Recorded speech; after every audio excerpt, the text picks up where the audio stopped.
Brace yourselves, Detroit. As the sun begins to set, two of Woodward Sports' brightest young stars will be taking the mic for a brand new show. Woodward Nights with Booner and Broder. The dog days in Detroit are over, and the boys are unleashed. Join in on the banter and hop on the bandwagon of the #1 night show on the internet. Tune into the Woodward Sports YouTube channel every weeknight from 8 to 10 p.m. Woodward Nights with Booner and Broder.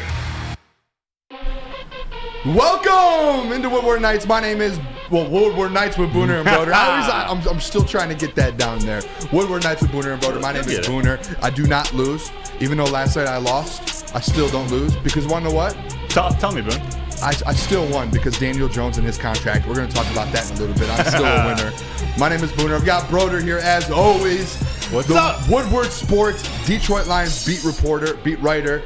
We got Parker Meadows in the booth today. Fridays with Parker. Parker Meadows had a day off. I guess he's been off for a while from the Tigers, so he's in the booth, in the TD booth now. And we've got Nick, as always, in the sound booth. Let's go, boys. One day closer to 2-1. Let's go. Crack your drinks. Light up what you got. Let's go. Let's have a night, boys. This is our basically our Detroit Lions preview show, because I guess we're the last show leading up until the pregame show. Yeah. So we get to talk a little bit about that. Anyone that joins in, we appreciate it. Hit that like button. Subscribe. Let me check real quick, too, boys, because we were yesterday 100 subscribers away from 50,000. We're close. We're so close. Are we there yet? Booner, you remember the last time I was on this show? I don't. There was a certain donation goal that was released. Yes! A Friday. Maybe he'll be in Jeff Brewster. Jeff Brewster might be in the chat today. That would be sweet. I did not do as well on my bets last week, so I don't think he will. He would have made a lot of money He's for mad me. at you now. Yeah, but, Broder, how are we feeling today, man, after getting ready? You were in Allen Park today. I feel so good. It's been a long week in terms of this Lions coverage, because with all the injuries, with all the question marks, with a big game coming up, man, I'm excited. I can't wait for Sunday. I'm not going to lie. I know everyone that's tuned into the show has seen that I was like the most optimistic and positive person after the loss. I think as the week's gone and some of these injuries have happened, I've become more of I'm really nervous. Yeah. Because I had all of that like positive energy and now more guys are getting out, and we're going to go over the injury report. There's big time players that are out on Sunday. There's big names that are questionable for Sunday. So I'm a little nervous. I'm not going to lie. I'm starting to get more and more. Tomorrow I'm going to start shaking a little bit, and Sunday on the pregame show and at the stream I'm going to be, I don't even know. I'm probably not going to talk to anyone. This is what grit is all about. They've been talking about grit, that G word all offseason. Really since Dan Campbell's been the coach of the Lions. So this is going to be a gritty game. Got the Atlanta Falcons coming to town. They got a high-powered rush offense. Yes. They got weapons around Bijan. All the talk's on Bijan. But we'll see what Desmond Ridder can do. We'll see what that defense can do. That defense has made a lot of investments this offseason. I know Cash in the chat knows about those investments. Cash back? Cash is back. Here we go. Maybe we'll take callers today so we can let him know, because I guess he's in all these chats. And he called in the other night and said, I didn't even know who this Detroit Lions team was. I didn't even know they were good. So maybe we'll have Cash back. But quick rundown of the show, boys. 8 o'clock, we're just going to talk a little bit about some trending topics. 8:15, we're going to get right into it. I think maybe 8:15 we do the injury report and talk about the injuries. And then after we know the injuries, we can break the game down at 8:30 and that kind of preview of the game on Sunday. 8:45. Or did I miss? Yeah, 8:45. We're going to talk. Broder was actually in the locker room today. They spoke with Amon-Ra St. Brown. Dan Campbell came out and spoke a little bit about the injuries. 9 o'clock. Expectations for the Detroit Lions. Have they changed since they've started one-on-one or one-in-one? Has your guys' record predictions changed? Maybe a little foreshadow. Booner's record may have changed from 13-4. Wow. So that's at 9 o'clock. 9:15, we're going to go around the NFL and do our weekly pick 'em. We've picked 7 or 8 games to kind of put it down a little bit. 9:30, a little college football talk. There's some big games of college football, fellas. So we're going to talk a little college football pick 'em. 6 top 25 matchups. Finally. Yes. Finally. I feel like I haven't even been locked into college football because there's been one matchup a weekend maybe. Do you know what's crazy? Is I've watched shows and they've called kind of a slow Saturday. You call it apple picking like weekend because if there's like no good games on, just go to the apple orchard in the fall, go pick. It's very wholesome. So my family's going to the apple orchard tomorrow.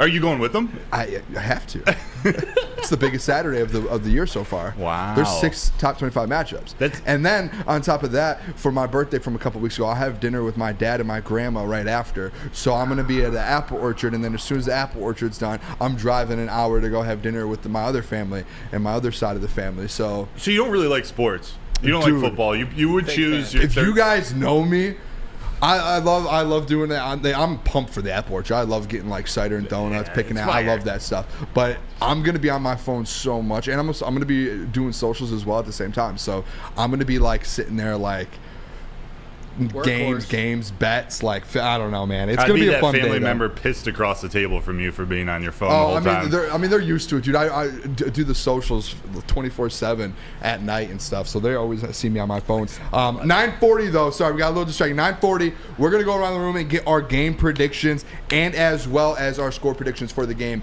on Sunday. We're gonna do the final thing there, and then as always, 9:50 we'll do mailbag. Maybe. If we have some time, we'll open the phones up so we can hear some predictions. I want to hear maybe Cash's final prediction of the game. If there's anyone who wanted to call in to give their final score prediction of the game, maybe we'll do that for a couple people as well. So, got a jam-packed show. We do, dude. I love it. I'm pumped. Love it. All Booner. day I've been thinking about this show. Pause. Did you say pause? He's been thinking about the show, man. Oh yeah, and there's no pause there. Come on, fellas. But let's get right into some things here. Trending topics. First things first. I heard the heavyweights actually talk about it, and we already had it in the prep, so I wanted to leave it in there. But Miguel Cabrera, Parker, I put the picture in there of the gift that the Oakland Athletics gave to him, and there's 2 parts to this, Broder. One, it's so embarrassing. The bottle is worth. That bottle of wine or whatever it is, Chardonnay or I don't know. Camus. Yeah. Camus. It's a good bottle of wine. It is, but if you look at some of the, like New York just gave him $10,000 to his charity. Like people have been giving him some gifts and the Dodgers just gave him the Hollywood Star. Yes, and I'm sure they donated to his charity as well. Like they gave him a $75 bottle of wine. On top of that, Broder, I did some research because I saw some tweets and I want to make sure it's accurate. Does he not? I don't know if he drinks. I'm pretty sure back in 2009, I saw something that he went to rehab for 3 weeks, and he stopped drinking because he had some issues. And good they old bought James him Buchanan. Oh my God! Do you know who James Buchanan is? I don't. It sounds very familiar. Yeah, you probably maybe tasted it in college. It's like a $10 handle of bourbon or whiskey. He got pulled over. He got a DUI, actually, I think. It was the night before the 163rd game, I believe. They were in a tie.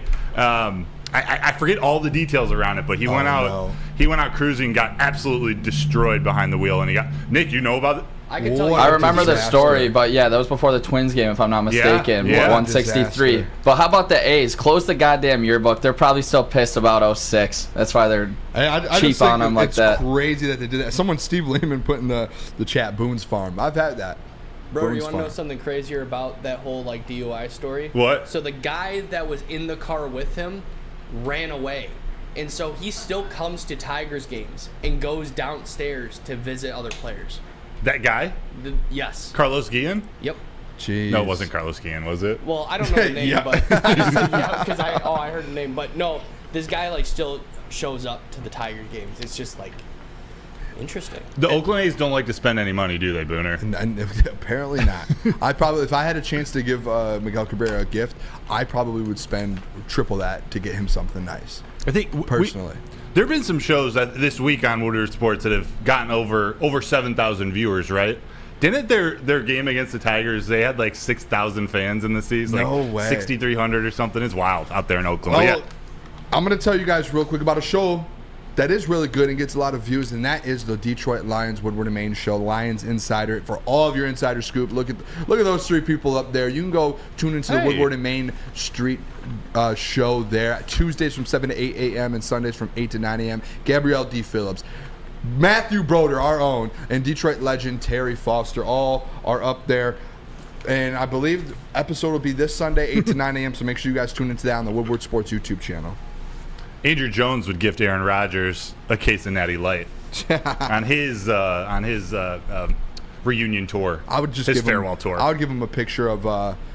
I'd give him 2 pictures side by side. One of Kirby Joseph running the ball back, the interception, and then the second picture would be him and Randall Cobb walking off of the field. Mm-hmm.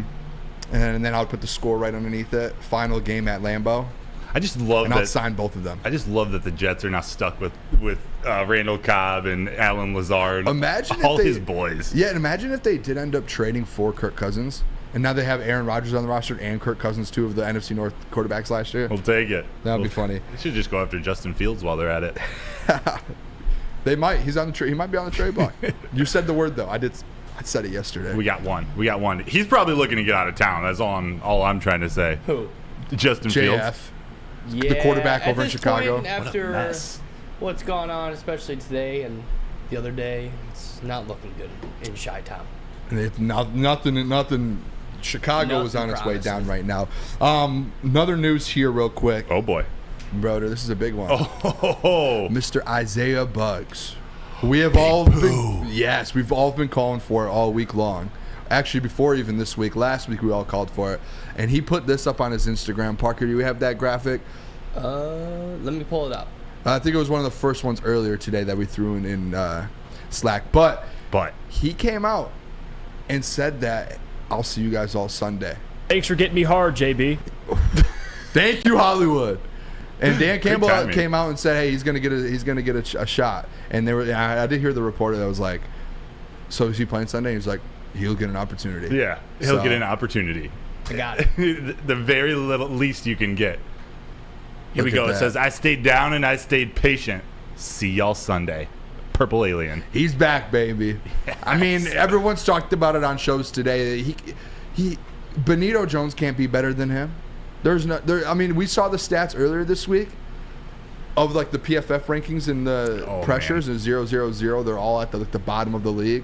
Is it Benito like 111 out of 114 or something? And then the rest are like 104 and 97. Yeah. And that includes Ali McNeil, who we all have high hopes for. And I'm not over Ali McNeil. I think he's going to get better, but he hasn't performed like we wanted him to these first couple weeks. If I trusted any of those 3 guys that were on that list to turn it around, Aleem would be the number 1, and I think he still does.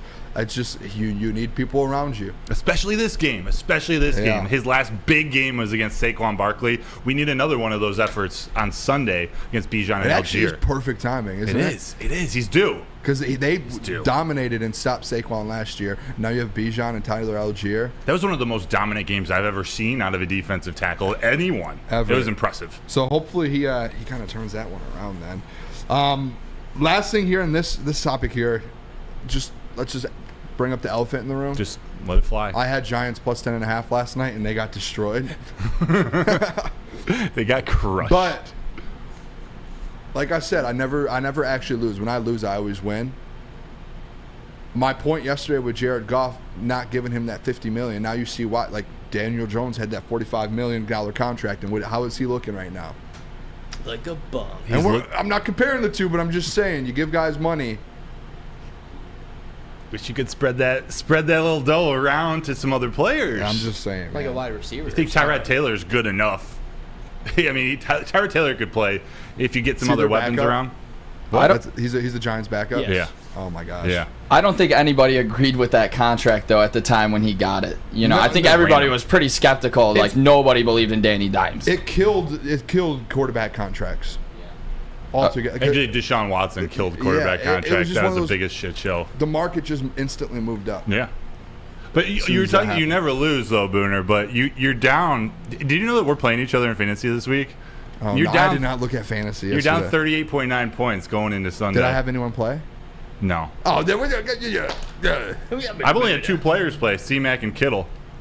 CMC. Oh, so you had 2 of your best players play? No, McCaffrey's one of my best, but I got other weapons. We should, by the end of the show, we'll screenshot our teams, all right, our matchup. At least one of us will have to just send it in. Yeah, I got you. And we'll do that because I didn't realize that me and you were playing. I know. I was checking it out today. It's a show today. matchup. Woodward Knights fantasy matchup. We should have made a bet on it. This is insane. Well, another pizza? He already owes me. No, not Can't another pizza. I want him. my pizza first before we get into that.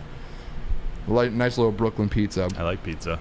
Love pizza. But tell them. We're going to get into here after the break. We're going to get into the injury report, Detroit Lions matchup. We're gonna get rolling into this thing, baby. Make sure you hit that like button. But Dante Culpepper. Nick, tell everyone about Academy of Warren. At Academy of Warren, they have a brand new state-of-the-art Sports Dome field house that has a regulation basketball court, volleyball court, and soccer field. Also can be used for 7-on-7 football. K through 8 that features AM and PM latchkey, small classroom sizes, Learning Street, futuristic media center, free breakfast and lunch, Houghton Mifflin curriculum, academic games, and K through 8 athletics. The Academy of Warren is now accepting new enrollment. Go to theacademyofwarren.net. Woodward Sports' own Tom Mazaway and Sam Stick Day will be hosting our Lions postgame show after every Lions game all season long. Tune into the Woodward Sports YouTube channel for his hot-off-the-press takes, game analysis, and Kool-Aid sipping celebrations. You won't want to miss it. Join Maz, Stick, and special guests each week immediately following every Lions game, exclusively on the WSN YouTube channel. It's the Randy Wise Celebrity Golf Tour. You're a good coach, Tim. Oh, great shot. Some of the biggest names in Michigan sports, and some, well, not so much. Oh, yeah, baby. Oh, yeah, baby. Oh, shit. Go in. Watch episodes at woodwardsports.com. Brace yourselves, Detroit. As the sun begins to set, 2 of Woodward Sports' brightest young stars will be taking the mic for a brand new show. Woodward Nights with Booner and Broder. The dog days in Detroit are over, and the boys are unleashed. Join in on the banter and hop on the bandwagon of the #1 night show on the internet. Tune into the Woodward Sports YouTube channel every weeknight from 8 to 10 p.m. Woodward Nights with Booner and Broder. Outdoor Equipment Company, everybody. Hey, one of the best places. Look at those tractors. Beautiful tractor. Take me for a ride. I'm just kidding. No, I won't do that. But let's talk about Outdoor Equipment Company, the official equipment provider of Woodward Sports. Michigan grown and family owned. Bad boy mowers, tractors, style handhelds, and even weed whippers. Liberty trailers, generic generators, snow plows, salters, everything you need. Outdoor Equipment Co. has it all. Buy it, rent it, 0% financing, delivery to your doorstep. OutdoorEquipCo.com. Take me on a ride. You were getting some country into this. You were singing some Big Green Tractor. I was, my face looks really pale today. I think you look phenomenal, Booner. This light's really hitting me in a different angle, I think. I don't know. It brings out your jawline, your beautiful eyes. I will let you guys know in the chat. In real life, I do not have this jawline, so it looks like I do. Hot. Thanks, Broder. Yeah. Booner. It's cool in here for once. Like, it's cool. It feels good. I've got the sweatshirt on. It feels good. But welcome back to Woodward Nights. My name is Booner. I'm always here with Broder. We've got Parker in the booth today, and we've got Nick, as always, in the sound booth. Make sure you guys hit that like button. Subscribe if you haven't. Maybe by the end of the show, we will get to 50,000 subscribers. That would be awesome. Make sure you share and tell a friend about the show as well. 8 to 10 every single night. And those emojis in the bottom right corner, if we say something good, bad, indifferent, there's a heart, there's a laugh, a celebration. Hit those emojis too. That helps. Listen to Broder. Yeah. Listen to the old man. But we're gonna get in here, Broder. Detroit Lions injury report came out today for the game. We know who's in, who's out, questionable, all of that. There it is on the screen there, and I'll read this off here for you guys real quick. This is actually really interesting too, because there's a couple of surprises here. Taylor Decker obviously out.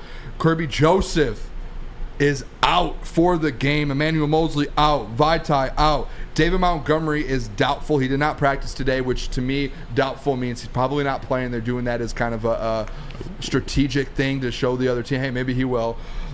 This is another one. Your wide receiver number 1 and wide receiver number 2 right now, both are questionable for the game. Good thing about that, they did both full practice, but it was an interesting report. I think the biggest one that hit me was the Kirby Joseph one. Yeah. I think that was your Packers theory of he might be the one they're going to save on Sunday, so he just gets back to full strength for Thursday. I think exactly that's the thing. When Dan Campbell came out Monday or Tuesday, and he said, hey, we have some guys that are going to need to heal up. We can either play them Sunday and they can't go Thursday, or we're going to be able to play them Thursday, they can't go Sunday. I would guarantee you two guys on this list, the reason they're not playing Sunday, they're probably good to go, just like 80%, is Taylor Decker and Kirby Joseph. Yes. I think, and maybe a Montgomery as well. Yeah, and we're not showing the Dan Campbell press conference clips today. We're going to show Amon-Ra St. Brown, but he did talk about Halapoulivaati Vaitai and how he's progressing along a lot faster than they expected. So he was marked out for this game, but it was one of those where they were thinking maybe 4 to 6 weeks out. We'll see if he may be returning for Green Bay or if they take that extra 10 days after Green Bay to get him fully healthy. But the fact that he's not out for 4, 5, 6 or more games is huge. So, the fact that he didn't get put on the IR, yes. and Dan Campbell said that today was, the reason we didn't put him on the IR is because we felt like it wasn't that bad and he can progress through it easily. I do think that I don't see Vaitai playing Thursday. If I had to pick someone, I think Big V is out Thursday as well because you have that other 10 days, and then it's going to be that third game that he's out that he might come back, that Bucs game. And with his injury history, having a serious back injury, it's probably just smart not to. If his body's bugging him in other areas, who knows? If you come back early from that, it can tweak things. When you're dealing with the back, it's all connected, and we don't want him hurt seriously past his knee. Do you know what kind of worried me in that press conference today?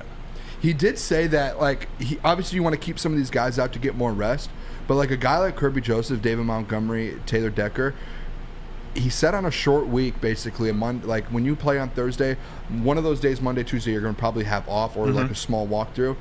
But you're going to have you're not full practice Monday, Tuesday, or Wednesday. Because you're going to travel probably Wednesday. Yeah. And so he said, hey, some of these guys that have these injuries, we don't even know if they're going to be good for Thursday because they're not going to be able to get full reps in practice to see if they're okay. Right. So that does. As soon as I heard that, I was like, good point. Kirby and Taylor, man, I'm a little. I wish you guys would have practiced today, even maybe not play Sunday, but just get reps limited practice or something, because just to hear they're out there moving. Now it's like there's no practices until after the Green Bay game. Yeah, they're off Wednesday. They probably have a short one on Tuesday, and they're doing much. I don't know if I'm the only one that thought. No, that. that's a great thought, Booner. It was really weird when I heard that. I was like, oh no, that can't be good. Yeah, no, that's a good thought. Demont. The fact that he's questionable, that's a positive. I didn't expect him to. I assumed he was just going to be ruled out for this game. Doubtful. I think doubtful is basically I think he's playing chess. Fair. I think. That's even if guess. Even if that's the case, well, I guess if that's the case, then what I'm about to say doesn't really matter. But doubtful, he's likely not going to play, but he's not as hurt as originally reported. That he told Dave Burkett of the Free Press in the locker room a couple minutes after the game. He was like, I'm going to be out a couple weeks. And then Dan Campbell the next morning came out and said, no. Day to day. It seemed like when that came out, they were trying to play a couple games with Maybe. Because if you go on FanDuel and you go on these sports books, David Montgomery's on there. He's the favorite to score a touchdown on Sunday. Interesting. So he's still on the sports books. They obviously take him off if he doesn't play, and we'll know 90 minutes before Sunday, before the game. But he's projected 0 in all the fantasy leagues that I see him in. That was weird. Maybe they took him off. I looked at it like a couple hours ago, and he was still on there. I don't know. That was weird. But, and we're going to show some clips later, but Amon-Ra St. Brown, I think he said in his interview he got lucky. Like, he avoided anything major with his toe. It's not actually turf toe. I don't want to tease it all, but he's feeling a lot better than expected. He's going to be playing with that steel toe in his shoe, but it's not turf toe. He just had some bone issues. There were like 2 bones hitting each other on his toe. He said he got out lucky, but the fact that even if he was limited in practice, or actually he might have done a full practice today, it's good news that he feels good and he's ready to go. Congratulations, you just got Amon-Ra St. Clown. After Goff, I think he's your one piece on offense. You just really can't afford to lose. It does. It makes me so nervous that when we saw this practice report and our wide receiver the Detroit Lions wide receiver number 1 and wide receiver number 2 both were questionable. Yeah, that's. Because your offense is the offense has been the part that's been buzzing and really putting points up and moving down the field and has been a positive of this team, and then your running back 1, hypothetically RB1, wide receiver 1 and 2, wide receiver 2, potentially out, probably going to play, but not as healthy as you would think.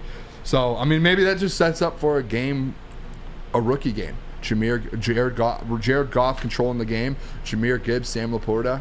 I don't mind that. Brian Branch, he's healthy. Yeah. Maybe we see some Antoine Green. Maybe this is a moment with these injuries. Know who it is, actually? I said it last week, and it didn't come true. Marvin Jones season, baby. Let's go. I bet you Marvin gets a couple targets, actually. I bet you he has a good game. Even if those guys play, they're not full health. Marvin Jones is going to have to get looks. You know what I hadn't thought about until you were just talking? The suspension of Jamison Williams, like in this situation that we're in right now, that the Lions are in, like this is one of those moments where him missing time, of course it's important for the entire season, but we could really use him right now from a game plan perspective, and now just depth. If we have 2 wide receivers that are out, again, it looks like they're going to play, but if they're not 100%, having that extra explosive weapon would be huge. But great news, he gets to come back to the facilities after this game, after week 3. So he'll be back. I don't know exactly what all he's allowed to do, but he's allowed to be with the team. Maybe, I don't know if it changes each week. He gets a little more access. The next time the Detroit Lions practice, Jamison Williams will be in the building. Love that. Oh, hell yeah. Because I don't think they practice tomorrow, right? Brother. They don't practice Saturdays, walkthrough? Yeah. So the next time they have a practice, Jamison Williams will be involved, hopefully. Which is it's huge news to be able to hear that. It is. Are you pumped to see good old Jeff Okudah back on the back at Ford Field? Dude, when we put this together here, the injury report for the Atlanta Falcons, can you throw that back up, Parker? Yes, sir. I think it's on there. Yes, sir. How lucky are they, man? Jeff Okudah, questionable for the game. He full practice. Cordell Patterson, questionable, limited practice.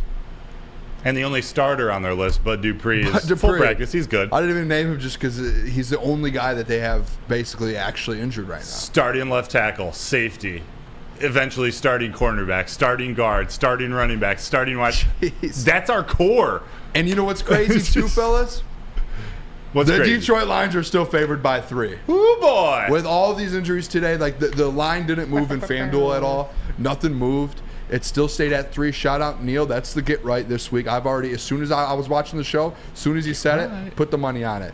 So Trust. When you think about it, dude, nothing's changed. The Falcons and they're worth being a little worried about. They aren't a bad team, and they've got weapons, especially on offense. They got a good defense, but you think about their first 2 games. They beat the Panthers. Yeah.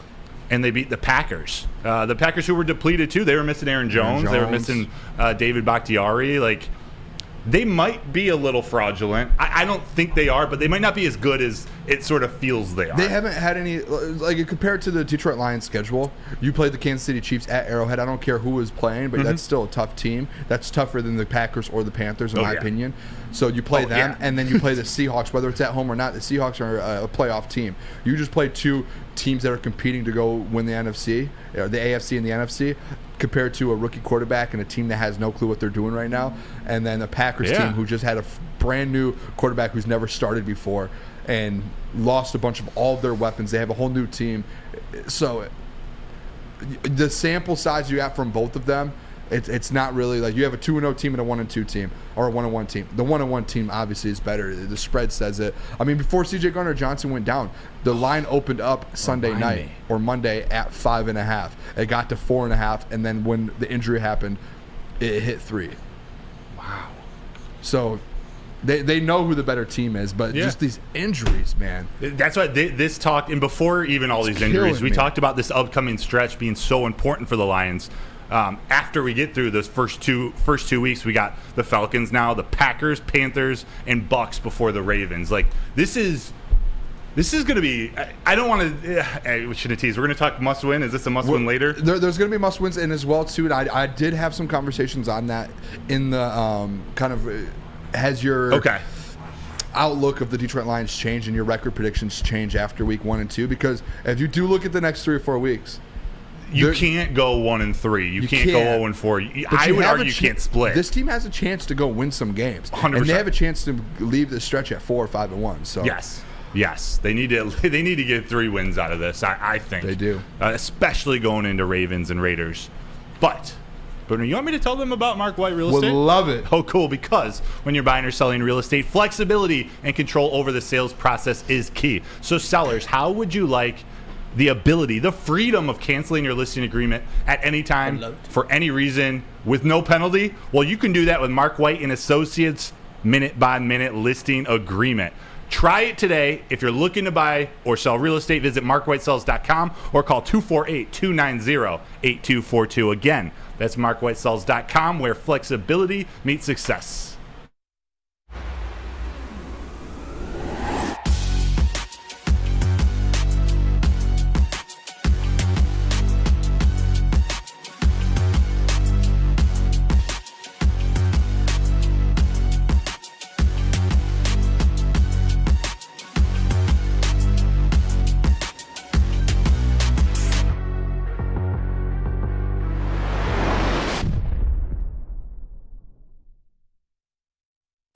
Now, coming to Woodward Sports, Woodward and Main Street, the Woodward Sports Network Detroit Lions Show. Let's go! Catch Gabrielle D. Phillips, Matt Broder, and Terry Foster for all the latest news on your Detroit Lions every week. Only on the Woodward Sports Network YouTube channel and woodwardsports.com.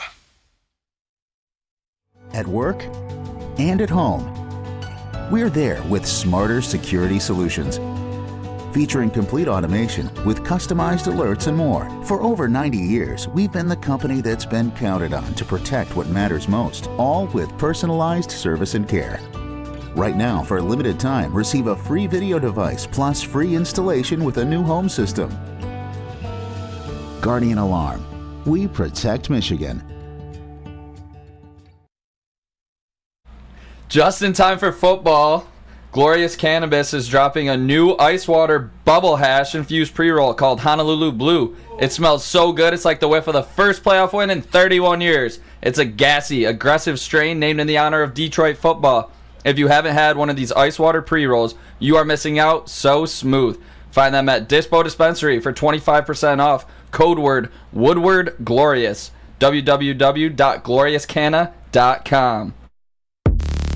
Welcome back to Woodward Nights with Booner and Broder. My name is Booner. And yes, maybe sometimes, maybe I did lose last night, but I still won. We're sitting here with Matthew Broder, Detroit Lions beat reporter, as always. Parker in the TD booth, and Nick, who just did an amazing ad read in the sound booth. Make sure you guys hit that like button, subscribe. We're almost to 50,000. Hit that subscribe button as well. Tell a friend. Be a friend, whatever all that saying is. Make sure you tell someone about this show, 8 to 10. We're taking over at night here. John effing Lord, did Booner's bet show die? No. It didn't die. But with the night show, it worked out to where we're just going to do Booner bets and different things on the night show. And as well as I was on the pregame Lions show. So it was like, there's a lot. I'm on the stream. So it was like, all right, maybe too much Booner.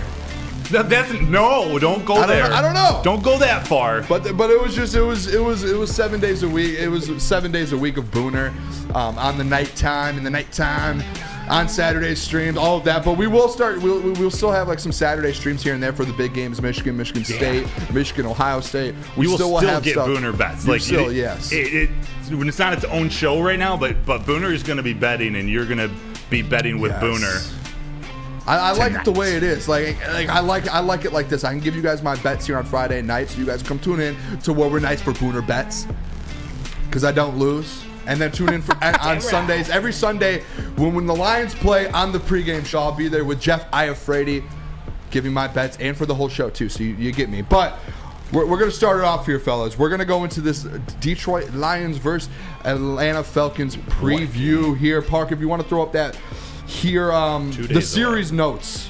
Yeah, so there's that one here. Obviously the records, but the series notes. This is the big one here. The regular season record for Atlanta. Detroit Lions are winning that 25-14. Home record 15-7. Away record 10-7. Seems dominant, right? Not the Ford Field record. Not at Ford Field. 1-4, and I do too as well. I want to bring this up. I kind of just said it before the show here in the chat. I don't know if anyone's talked about this on shows all day. But the last time the Detroit Lions played the Atlanta Falcons, Parker, do you have that picture I sent of that Golden Tate play? I don't know if you guys remember this in 2017, but this is the last time the Detroit Lions played the Falcons at Ford Field. Dude, what about the Todd Gurley touchdown? The brutal touchdown that was called back here. This I don't know if you guys, I watched it right before here, the highlight of it. One of the most brutal calls. They called him down? Called him down short. I'm pretty sure it was a 10-second runoff and the game was over. So that was the last time that the Detroit Lions played the Atlanta Falcons at Ford Field. I'm sorry to bring it up, but I had to. I saw it on Twitter and I was like, this is actually real. I went and looked, did some research, watched the highlights, and yes, that was it. When they talk about the NFL maybe being rigged, that was the most rigged play I've ever seen in my life. Ford Field went absolutely berserk when there was a touchdown. It was a game-winning touchdown, basically. And then the refs call it back. We don't even get to have a second chance. That was horrible. That was the worst play I've ever seen. And I mean, someone put in here about the 10-second runoff. If there's, I don't care about a 10-second. Like, it sucks. But there should be no 10-second runoff inside of 10 seconds. You should never. There should be a rule in the NFL that you can never end a game like that. Or I'm pretty sure it ended the game. I'm 95% sure it completely ended the game. There should never be a 10-second runoff if that just ends the game, especially in situations like that. Facts. That is the dumbest rule of all time. Insanity. Terrible. It forced Golden Tate to go play baseball. Did he go play baseball? Yeah, he's a good baseball player too. I'm not gonna. I've hit up Golden Tate a couple times to get him on the show, especially this show. Last week I hit him up. I would love to get Golden. That would be an awesome guest to get on. So if anyone knows Golden Tate, hit up your boy Booner. We will definitely talk about that. But Broder, just want to get your initial feel of this game because we've been talking about it all week. Yes. Emotions have been up and down. Mine have been about up here. Everyone's has been down here and back up here. How are you feeling for this game as a beat reporter, being in the building? Thoughts on the initial thoughts? I'm feeling good. I'm feeling like the Lions have been tested these first two games. Two very different games. They played well in certain areas. They struggled in other areas. And the areas that they played well and struggled in almost flip-flopped between games. So they've had some things to iron out. But I have faith in this coaching staff. I know we had a lot of questions for Dan Campbell and Aaron Glenn and even Ben Johnson. But with the time they had to prepare for these Falcons and we know what they're going to do, there's a little less mystery to the Falcons in their offense. We know they're just going to try to run the ball. They're going to try to control the clock, control that time of possession. So, again, that's the most simple way of looking at it. Aaron Glenn still has to scheme that defense a little better, a little more creative, in my opinion. But if they can stop the run, if they can force Desmond Ridder to be the guy in this game, I think the Lions come out of it successful. I think that's the thing. You got to make sure. I'm not worried about the run game, especially with Bugs back. I'm not worried about that. We can hold our own with that. My worry is definitely the passing game. I mean, what are the chances we let Desmond Ridder go out there and ball? What are the chances? And if that happens, I think that's a losing game because our secondary is completely obliterated right now. Yeah, the biggest, to me, one of the biggest things of this game, and obviously the run game has been the talk of the town with Bijan Robinson and Tyler Algier, and that's been like the talk, like, hey, if you could stop the run game, you win this game, and you take them off the field, you put your offense on the field. The number one thing to me in this game, and the reason the Detroit Lions ended last year 8-2, is you have to win the turnover battle. You have to go out there and force turnovers. Definitely. Especially the way your defense played last week, that your offense had two meaningful turnovers, and then on the other side of the ball you had 0. Last year the Detroit Lions, I'm pretty sure, were like +7 in turnover differential, and this year right now they're sitting at like -2, -3. So that's the biggest thing. And even I don't even care. Like I get it, fellas, that C.J. Gardner-Johnson's out, Kirby Joseph's out. I get that you are missing pieces in the secondary. But there's no in the NFL. It's like there's no excuses. You have to go out there. You have to win. If you want to win the game, you have to go win the turnover battle. You have to make Desmond Ridder make mistakes. Force a fumble from Bijan, from Tyler Algier. Have to go at the ball. Dan Campbell talked about it earlier this week. That's an emphasis. I think it might have been the post game. He said this is an emphasis that we're going to have to focus back on. Is taking the ball and being ball hawks in the secondary. So I think that I'm going to put a bet on this weekend on Sunday. I'm going to put a Desmond Ridder interception bet on. I think it might be like +100 or something. That will be one of my bets on Sunday because that's a good one. To win the game, you have to do it. And if you watched the game last week, the Packers-Falcons, what did Desmond Ridder do? He threw 3 or 4 passes straight to the other team. Jair Alexander literally had a ball in his hands for a pick 6. And we all know Jair Alexander here in the NFC North. And it's not like him to do that. And he just drops it. Just literally right. He might have been so shocked it went right to him.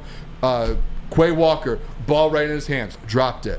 So when you have those opportunities, you have to catch the ball and you have to get your offense back on the field in short field position.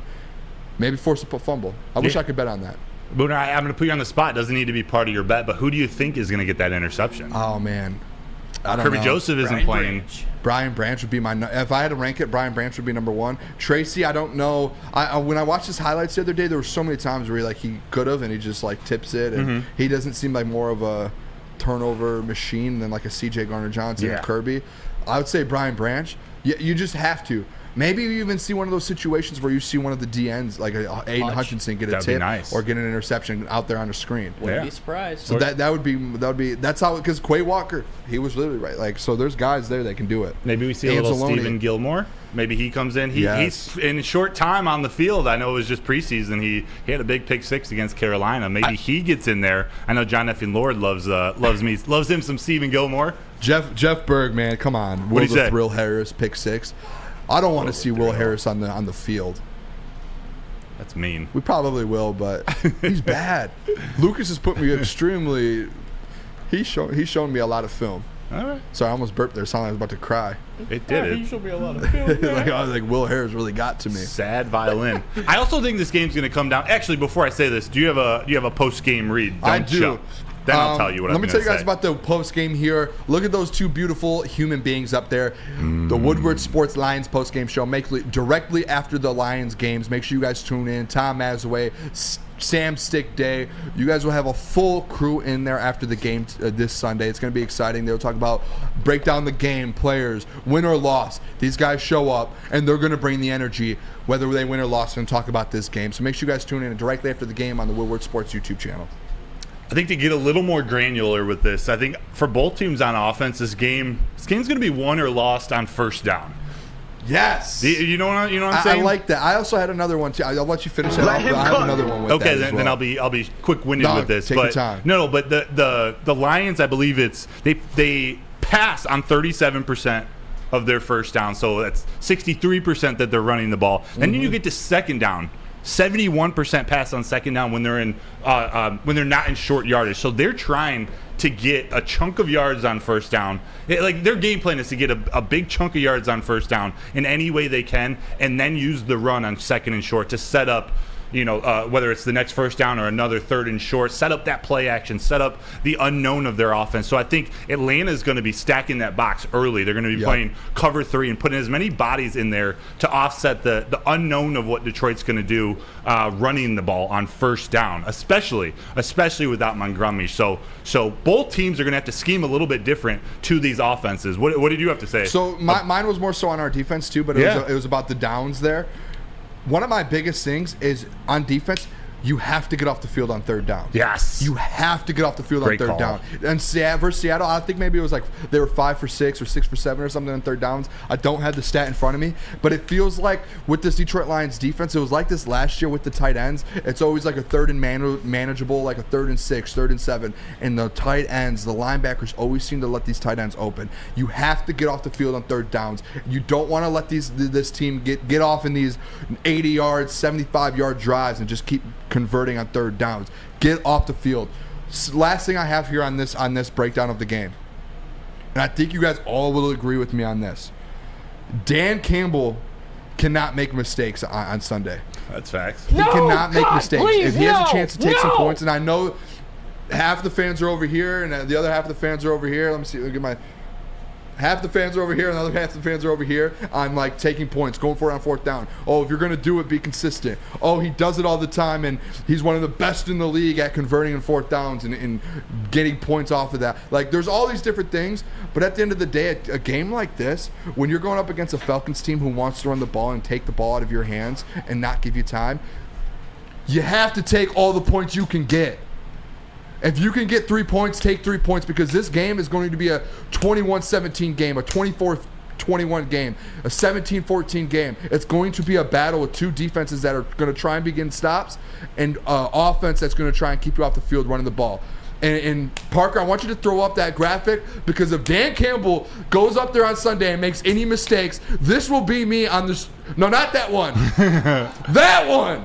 That will be me on Sunday if Dan Campbell does not coach a great game. He has to go out there and coach a perfect game and win this game, or else I'm going to be, I promise you, that will be me on Sunday. Which one, A? That A. Or B? I mean, it's going to be A, and then I'm going to probably flex so hard I'm going to be on the ground like B. I wonder if that's what happened with Flannel. Dude, got like a hernia from flexing so hard. Is that Dispo? That was at Dispo that today. was at Dispo today. Wow. But that's my main point is like Dan Campbell has to be, like last year we saw there was games where he was aggressive and games where he wasn't. There was, like you have to have, and he knows that. You have to have a feel for the game. What's your game plan? Like, you can't, and people are like, oh, like he shouldn't, he did a good job going for it on that 4th down last week. Like, no, dude, you take those points, because at the end of the game, then all you need to do is get a field goal to win the game.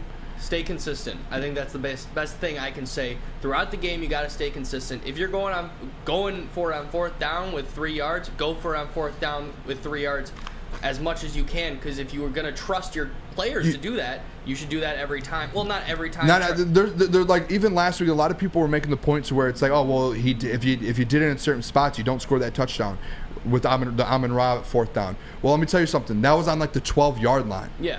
But when you're on the 30, 35-yard line and you have a chance to kick a field goal, a 45, 50-yard field goal, and you can get points, instead of giving the other team 55 yards or 60 yards field position, that's that difference. Because if you don't get it at the 12-yard line, they have to march down 80 or 90 yards. Do you see what I'm saying? Like, there are points at the game, and I get there's times where it works out at that when you give them field position and you get it.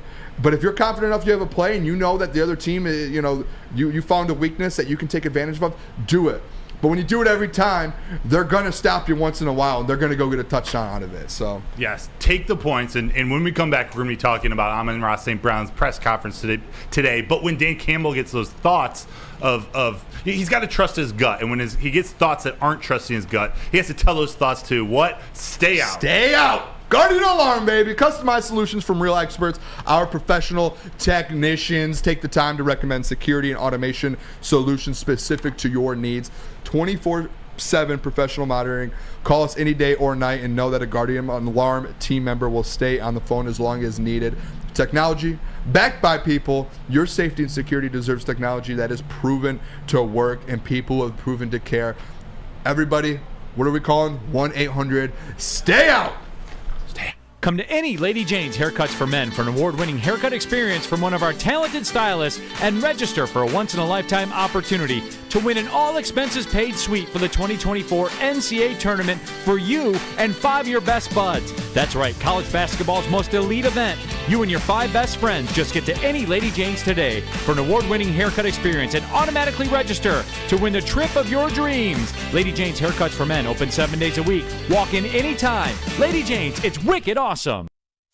Join Woodward Sports' own Jeff Iafrate along with special WSN guests for the most anticipated Lions season in decades. Filled with different surprises and expert analysis. You're not going to want to miss out. Go to our Woodward Sports YouTube channel on Sundays and tune in live from 9:30 to 11:30 a.m.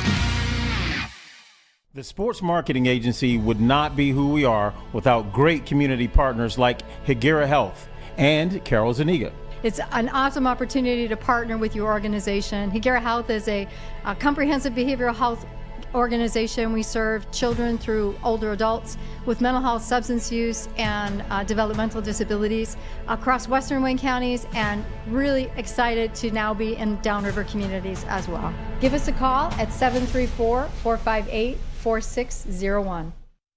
For over 60 years, Fairway Packing Company has provided Michigan's finest restaurants, hotels, and casinos with prime beef, dry-aged beef, and Wagyu beef. You can experience the Fairway difference for yourself today. Just visit their steak shop in Grosse Pointe Woods. They got grab-and-go steaks. Ryan Ermanni is a huge advocate of this place. They sound amazing. So why don't you go order online if you can't make it to the shop at fairwaypacking.com. Source cut, age, pack to perfection.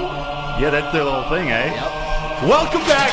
This is Woodward Nights with Booner and Broder. That's Booner, I'm Broder. Booner's got the chain for the chain for Lorena Rios. Curtis Chain gang, yep. No, it's the Booner Shout chain. out Jim Harbaugh.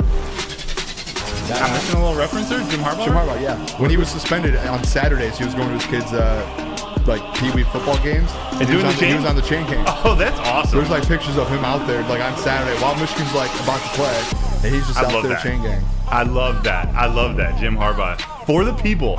What a dad, man. For the people. Thank you, everyone, for joining us. This is Woodward Nights. We're here 8 to 10 every day, Monday through Friday. Go ahead for us. Hit that like. We would really, really appreciate it. I want to talk a little bit about Amon-Ra St. Brown here. There's worries earlier in this week that he might have turf toe. He might have an injury that maybe was going to keep him on a Sunday, or maybe was going to nag throughout the rest of the season. But fortunately, he seems to be okay. there's a video. Amon-Ra St. Brown talking about being lucky that it wasn't turf toe. If you could play that, Parker, that would be fantastic. You said you experienced similar injury in high school. Turf toes lingers. Is this something you think you might have to kind of manage all season long? I don't think so. I got lucky.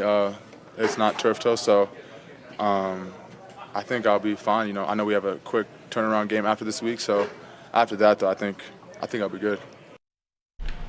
So that's a very basic clip, but just his confidence in coming back. He said he's going to be good. Yep. And he's going to be ready to go on Sunday. And he mentioned, too, I don't know if the other clips that you have here for us, because I told you it surprised us with the clips. So I'm interested because when I did watch the interview, he did mention that someone said, is it turf toe?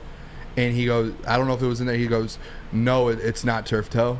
But it was just a kind of a bone thing. I can't remember if it's on this clip, but there is one. Him talking about on the pressure to perform and other. Actually, no, I'm sorry. I'll play it. Amon-Ra St. Brown on coming back from his injury and the mentality. I think he mentions it near the end of this. You want me to play it? If you could, that'd be fantastic. Approach the injuries, though. I mean, obviously, it's not one that's holding you back from playing this week, but just when do you know, like, this is something I can push through, or this is something that I might have to sit back, especially with a game coming up so quickly next week? Yeah, it's a good question. For me, it's just like you kind of know. You kind of have that sense of feeling like this don't feel right. I don't know if I can play, or this is something I can push through, and it's getting better every day. So I think I'm gonna be able to last through and keep going. So you just, as a player, I feel like you gotta have that pain tolerance. You gotta know. Obviously, structurally too, it has to be right, but you just gotta kind of have that feeling that you can push through it. And you take pride in that, right? I know the ankle kept you out one game last year, and it sort of pains you to sit out. So how much pride do you take in just being that guy that's there every week when possible? Definitely. I hate missing games. I got to be there for my guys. So I want to play every week. So that's my goal. So, Booner, he didn't say it in that clip. He didn't talk about that. It wasn't turf toe. He got lucky with it, something to do with two bones in his toe. He says two bones and it was bent or something. Yes. I don't know. But he is going to be wearing a steel toe in one of his shoes. I know Dan Campbell joked about that, or not joked, mentioned that in his press conference there. Oh, look at there. There's flannel. He said he's actually worn a steel toe in his shoe in high school. He's comfortable with it now. Yeah, this is nothing new to him. So it's not anything. What I took from that is I don't think there's anything to be worried about. It seemed like that the precautionary earlier this week is, hey, let's just give you a day or two because we have days to give you. But then after that, it feels like if you watch this full interview, it's on the Lions YouTube, you can literally see that he's in high spirits. He's ready to go. It's not like, the confidence he's given off. It's like, hey, I'm basically 100% in my mind. That's kind of how I took it from him. Like, he's going to play Sunday. Because originally I thought maybe he was one of those guys to where it's like if he plays Sunday, he might not go Thursday. But it sounds like to me, the way that he spoke, the way he went about that interview, that he's ready to go. And there's going to be, he's not sitting out at all. And he's going to be able to play through this. I was wondering what that steel thing looks like. It's to keep the toe from bending too much. Is it underneath? Is it the front? So I got a bunch of guys that have played a lot of football in this league. So it's definitely going to be a challenge for us, but I think, the coaches here, they have a pretty good plan, so I'm excited for the game. He feels ready to go. The coaches have a plan going into this game, and he called out some of their best defensive players. He's prepared. He's ready to go. They do have a good secondary, and you could tell he knows it. Yeah, it seems like he's ready. I'm confident Amon-Ra St. Brown is fine. That's why the injury report says questionable. Josh Reynolds questionable. Maybe we should be more worried about Josh Reynolds than Amon-Ra St. Brown. Yeah, it was a hamstring, we haven't heard anything about Josh Reynolds or from him. Yeah. Have you seen him around the locker? Is he Yeah, he's around, but are people talking about it? No, there's not much being said about it. It surprised a lot of people when he was on the injury report. So, and I heard the same thing. I saw something on Twitter today. It was the same thing with Kirby. Is no one's really been able to talk to Kirby. It's been tough to kind of get that interview with him, and no one's really talked about the hip injury at all. Given much. So I don't know if this is a strategic thing, but it's like, we're all sitting here on the other side. I mean, we literally have you in the building, and I see tweets as well of people who are in the building, and they're like, we don't know what's going on with Kirby Joseph and Josh Reynolds. Yeah. So it worries me a little bit. Yeah. I think this new regime is just keeping everything a little bit closer, not sharing. That's good. Yeah, it's a little. We don't want to go the Bill Belichick era, that direction. We've experienced that with Matt Patricia, but he's not Dan Campbell. All these coaches, actually, none of the assistant coaches, the coordinators, are willing to share anything about injuries. They always say, hey, that's a question for Coach Campbell, and then he doesn't really give you much. I mean, did you hear Amon-Ra St. Brown on his own podcast? If anyone watched that? He literally, on the podcast, his brother asked him, hey, I know you went out with an injury. He said, yeah, I was cramping. And 2, I had the toe injury. And he was like, I'm not going to talk. I'm not going to go into that much. You guys can listen to Dan Campbell throughout the week on that. Yeah. But he was like, I felt fine. I came back in the game, and I'm perfectly fine. But let Dan Campbell talk about that stuff. This is part of in-house. Part of the reason why another reason why SOL is no more. Like old Lions, like these things would come out. Players talk. They would talk about their injuries, the good, the bad, the negative. This is different. And aside from that, isn't it just great having a guy like Amon-Ra St. Brown on the Lions? Just his mentality, his willingness, his wanting to play each and every game. You think everyone would be like that, but really they aren't. He's a unicorn. He's a unicorn. Yeah, just his energy.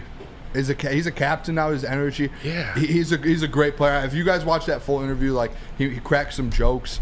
His energy's up. You would think coming off of a loss and being on an injury, usually guys are like down a little bit, like I just want to get out of here. Now it's a completely different vibe. So I'm excited. I'm glad that he's okay, because when we first did the show on Monday, there was people in the chat like, aren't you worried about turf toe? For him to say it's not turf toe, it's 2 bones. I'm gonna be just fine. We're gonna be good. Let's get through Thursday and let's get those 10 days off. That's how I look at it.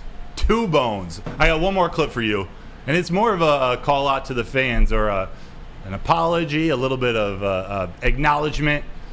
Parker, if you could play the one, him letting the fans down and their call to them to be loud on Sunday. You guys feel like you owe the fans one from last week? I know some of the guys have talked about that a little bit, just with how crazy that environment, how loud it is. Same thing for Sunday. How much do you want to now kind of pay them back for last week? Yeah, definitely. I feel like we let them down last week. Especially coming off that victory against Kansas City. Everyone was excited for that first home game. Fans were juiced up. We were juiced, but we let them down. So I'm excited to go back this week, back at home. Hopefully the fans show out like they did last week. But man, we honestly couldn't do without them. They're the best out.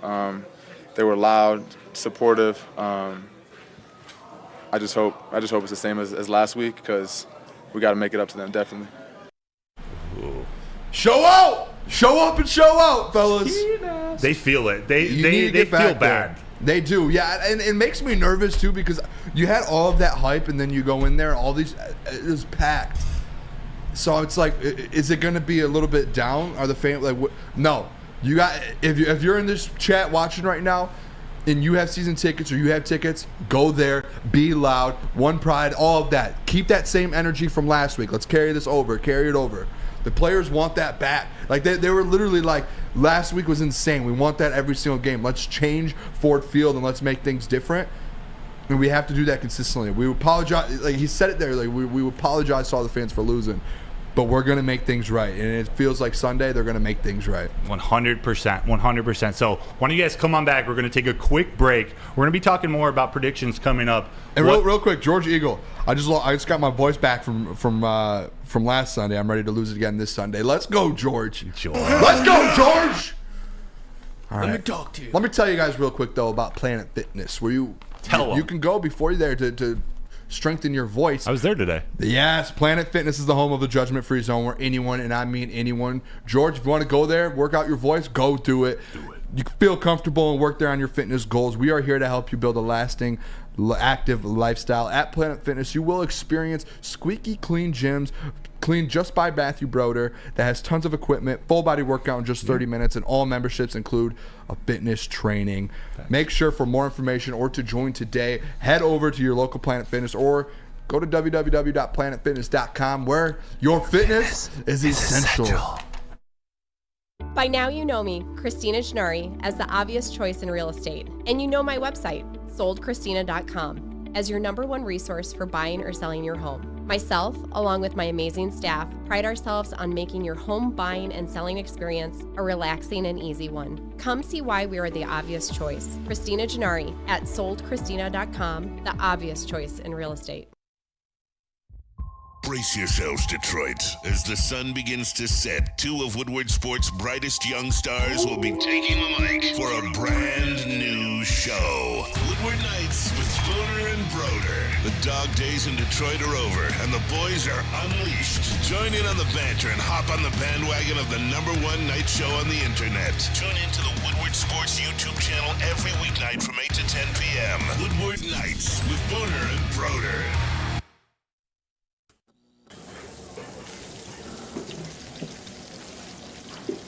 Burgers and chicken sandwiches are taking over at Big Boy. Try our new pretzel bacon cheeseburger. Turn up the heat with Bob's Hot Chicken Sandwich. Upgrade those regular fries with our chili cheese fries or loaded baked potato fries. Hit your sweet tooth with funnel cake fries or Reese's chocolate peanut butter thunder cake. Load up on all your favorites today at Big Boy. How would you like to see famous athletes like Jim Harbaugh, Braylon Edwards, or Darren McCarty play golf with Average Joes? Thanks to Randy Wise Automotive and Woodward Sports, you will be able to do just that. It's the Randy Wise Celebrity Golf Tour. Make the wise choice and pay attention to Woodward Sports for more info soon. Welcome back to Woodward Nights with Booner and Broder. My name is Booner, and I'm joined by, as always, the co-host Matthew Broder, Detroit Lions beat reporter. Next to me, as always, and we've got Parker on Fridays in the TD booth and Nick in the sound booth. Yes, always, sir. Make sure you guys hit like on the stream here if you can, please. And as well, hit that subscribe button. Send out people to subscribe. We are less than 100 subscriptions away from 50,000. Maybe we'll get that on the show in this last hour here. That would be unreal. But we appreciate you guys tuning in. Tell a friend. We're gonna get into this topic here. I had this topic as a question because I started the season off as saying the Detroit Lions. My record prediction was 13-4, which seemed outrageous. People were like, "Oh, maybe 11, 12 wins." 13 seemed like a lot. I felt really good after my prediction after Week 1 beating the Kansas City Chiefs, and obviously sitting at 1-1. You kind of look yourself in the mirror and you see things that Dan Campbell did, some injuries. You're starting to get in this season a little bit, and you're I'm feeling the pressure. Booner's feeling the pressure. 13 wins is a lot. Under more scrutiny. So, brother, that's what we want to get into. I can't remember what your record prediction was when we did 12-5. 12-5. 12-5. There's two questions here I'm going to have for you. Yep. And I have some answers as well. One, does the record prediction change after starting 1-1? And two, the expectations for this Detroit Lions team. I know a lot of us say, hey, the potential, the ceiling could be go to a Super Bowl or go to the NFC Championship game. Does that change at all with injuries and seeing the Detroit Lions playing Week 2? It does not. And my record prediction is going to stay at 12-5 also.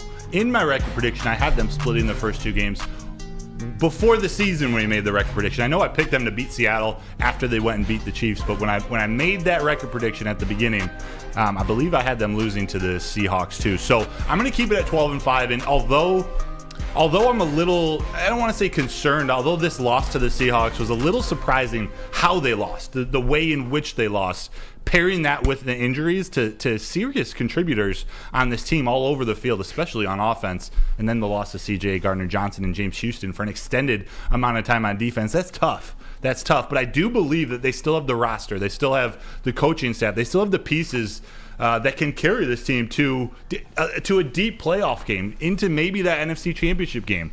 I know that they still got to go head-to-head with whether it's the Niners, the Eagles, the Cowboys, or a surprise team out there. I do think they still have it in them. But to go back to our original discussion, these next 4 games to me are huge, and I think are what are going to make or break this season. Good Lord, Booner, what do you think? Parker, you had something? Yeah, I was gonna. Do you want me to share my prediction? If that's you can, and then I'll go after you. So, I think my prediction was 11-6. So I don't think we're gonna get 12. I think we're gonna lose at least 1 or 2 games to the NFC North. I definitely feel as if this is still a good football team.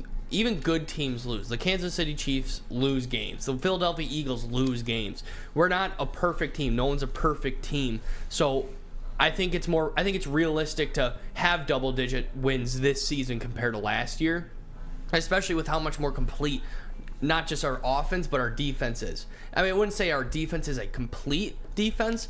We still have holes like our interior defensive line and some of our secondary in that depth, but I think 11-6 is a safe bet. All right, so Booner, back to you. 13-4 prediction. They're now 1-1. Has anything changed? Has your expectations changed? And anything from these games force you to change your record prediction? So I'm going to make it very clear here. I think expectations and record predictions are two different things. And that's how I look at it. The 13-4 is a lot. 13 is a lot of wins. There wasn't a lot of teams last year that got to 13. With the full roster healthy and knowing knowing that we're going to be going through some injuries throughout the season, kind of that realization, 13 might have been a little bit too much. That's like a team, you know what I mean? Like if we would have stayed healthy, CJ Gardner-Johnson's a big part of that. You know, James Houston was a big part of that. Oh, yeah. If you have your full team, in my opinion, you're one of the top teams in the NFC. Now, my expectations for this team is a ceiling for it. I still believe they can go to the NFC Championship. I still believe they could win that. I still believe that they should. And my, not ceiling, but expectation is you still have to go win the NFC North. You still have to do that. So my expectations hasn't changed at all. I still think there's a chance where if you get guys back, you know, if things start to click, you have the staff to do it. Well, you should. You have the staff. You have the players. You have the depth. You have everything in place to do it. I still think you can do that. Record prediction-wise, boys, I'm changing off the 13. Going down? Smart man. I'm going down. I looked at the schedule, and I just gave it a little bit, and I brought it down 2 games, and it was more so just being realistic with, hey, we've already hit the injury bugs, and once you hit that, typically in the NFL, once you hit it, it's gonna hit you a couple more times because guys like Taylor Decker, he's gonna probably have a lingering injury. Kirby, who knows if that hip's lingering. Amon-Ra St. Brown, the toe. I know we just talked about it's not a big deal if that does turn into a turf. Like, there's different things that are going to happen.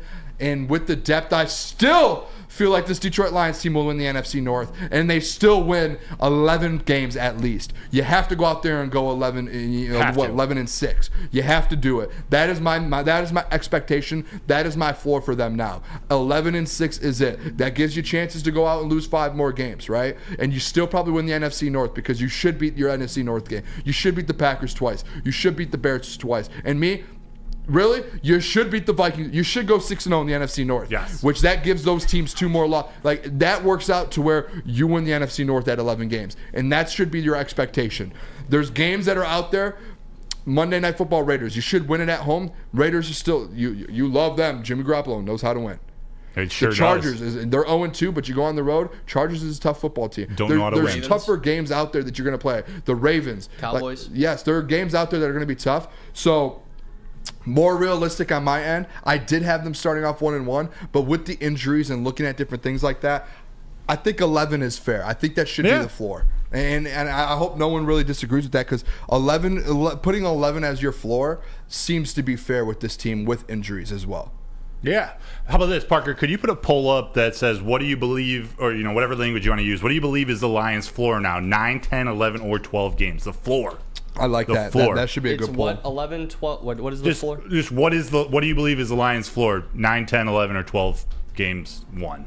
But Booner, before we get to that, while he's putting up that poll, could you tell? Actually, I probably did that wrong because you're doing the poll. Now you got to do the read. Let's go over to Nick real quick to see if Nick can, while he does that, and then we'll hit the read. But Nick, did your record prediction change at all? Mine did change. I was at 12-5. I'm sitting 11-6 right now. This is a must-win in my eyes for this whole entire season. You can't lose 2 in a row at home. I know injuries happen all over the NFL. Ours are pretty big right now, but even if you have to help out that O-line, throw Brock Wright in there on the right side at tight end. We have to keep establishing the run. 11-6, final prediction right now. God, and that sucks with all the injuries. I was really hyped coming out. No, let's be honest though. Last year, I mean, you won 9 games and you were a game out of the playoffs. Like 11-6 is good. Like that's a good season. There's a lot of people here, and I see. I went to go type in to put a chat out there of Jesse. I saw Jeff's name pop up, so he's just lurking in the chat and not saying anything. But I'm pretty sure Jeff might have had 11 or a 12 game prediction. There's some of people like me who said 13 because you thought that ceiling was super high. So I don't think 11's crazy now to look back and be like 11. Like you're still going to win the NFC North. You're still going to have a top 4 seed in the playoffs and probably have a home game. So, but let me tell you guys real quick about another show that I will be on every Sunday, and that is the Woodward Sports Lions pregame show. It returns for another season with the man, the myth, the legend, Jeff Iafrate, and hosted weekly with different special guests, Sundays from 9:30 to 11:30, and on different days like Mondays and Thursdays when they play, 2 hours before the game approximately. But make sure you guys tune in for all of this, sipping the Kool-Aid, all the hot takes before the games. Make sure you guys tune in. I'm on the show, and this week it is the big rivalry, which I'm going to have to be sitting in the middle. I'm going to be in the match chair. I don't know how I'm going to feel about this. Jeff Iafrate versus Neil Rule. I'm going to be the mediator, it seems like. Wow. So wish me luck, fellas. Gonna referee. There's some that boxing match. gloves over there. I'm going to put those on just in case someone comes at me. Whose side you taking initially? Jeff is my guy. That Jeff. I wouldn't have a show if it wasn't for Jeff.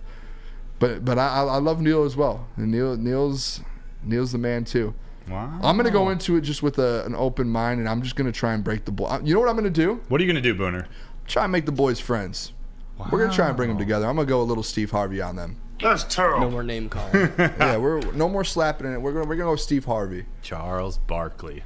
Do you think? I know we're talking about floors and expectations. Do you still think? Actually, I'll phrase it as a question to you. What do you think the floor is in the NFC North? And I'll say floor. I want to be clear. Like, what would it be a disappointment if they won under this amount of games?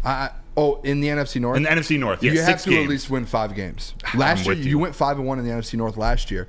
To me, the Bears aren't like you added that much more. You got that much better, and the Bears are still the Bears. So you win those 2 games. The Vikings got worse, you got better. You win those 2 games, and the Packers to me got worse. I guess I don't know. Aaron Rodgers is pretty bad. They're wild card, but you could still beat them, and maybe that's the team you go 1-1 versus. Yeah. I was thinking it was either going to be the Vikings or the Bears that were going to be that competitor for the 1 or 2 losses in division, but it's looking like it's going to be the Packers. Yeah. This Thursday night game coming up in 6 days. Dude, they play 2 games in the next 6 days.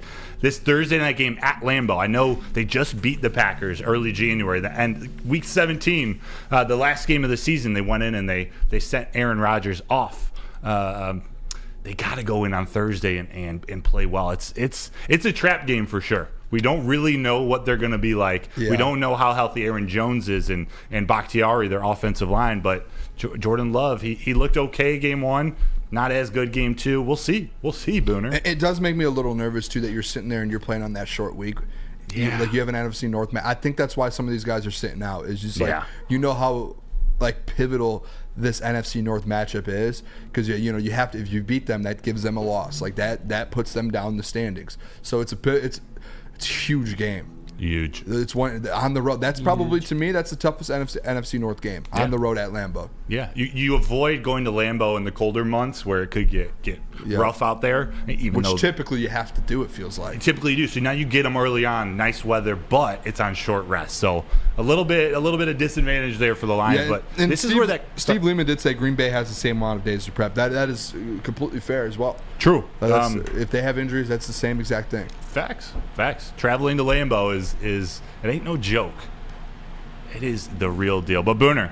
Yes. Can you tell the people about SMA, the sports marketing agency? Yes, sir. Yes, Broder. I can. The SMA, the sports marketing agency, helps spread awareness about mental health and substance abuse. Their podcast, This is the S Word, helps fight the stigma about seeking help. If you or someone you know is struggling, head over to thesportsma.com. Again, that is thesportsma.com.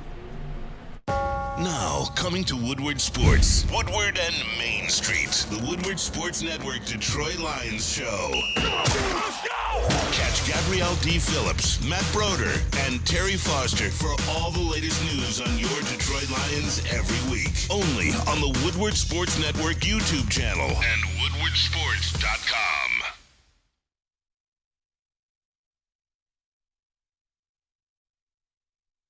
Your home is your most important asset. Flexibility in the sales process is key. When you work with Mark White & Associates, you can cancel at any time, for any reason, without penalty. Speaking of flexibility, check this out. Who you work with matters. Hire the best broker in the game.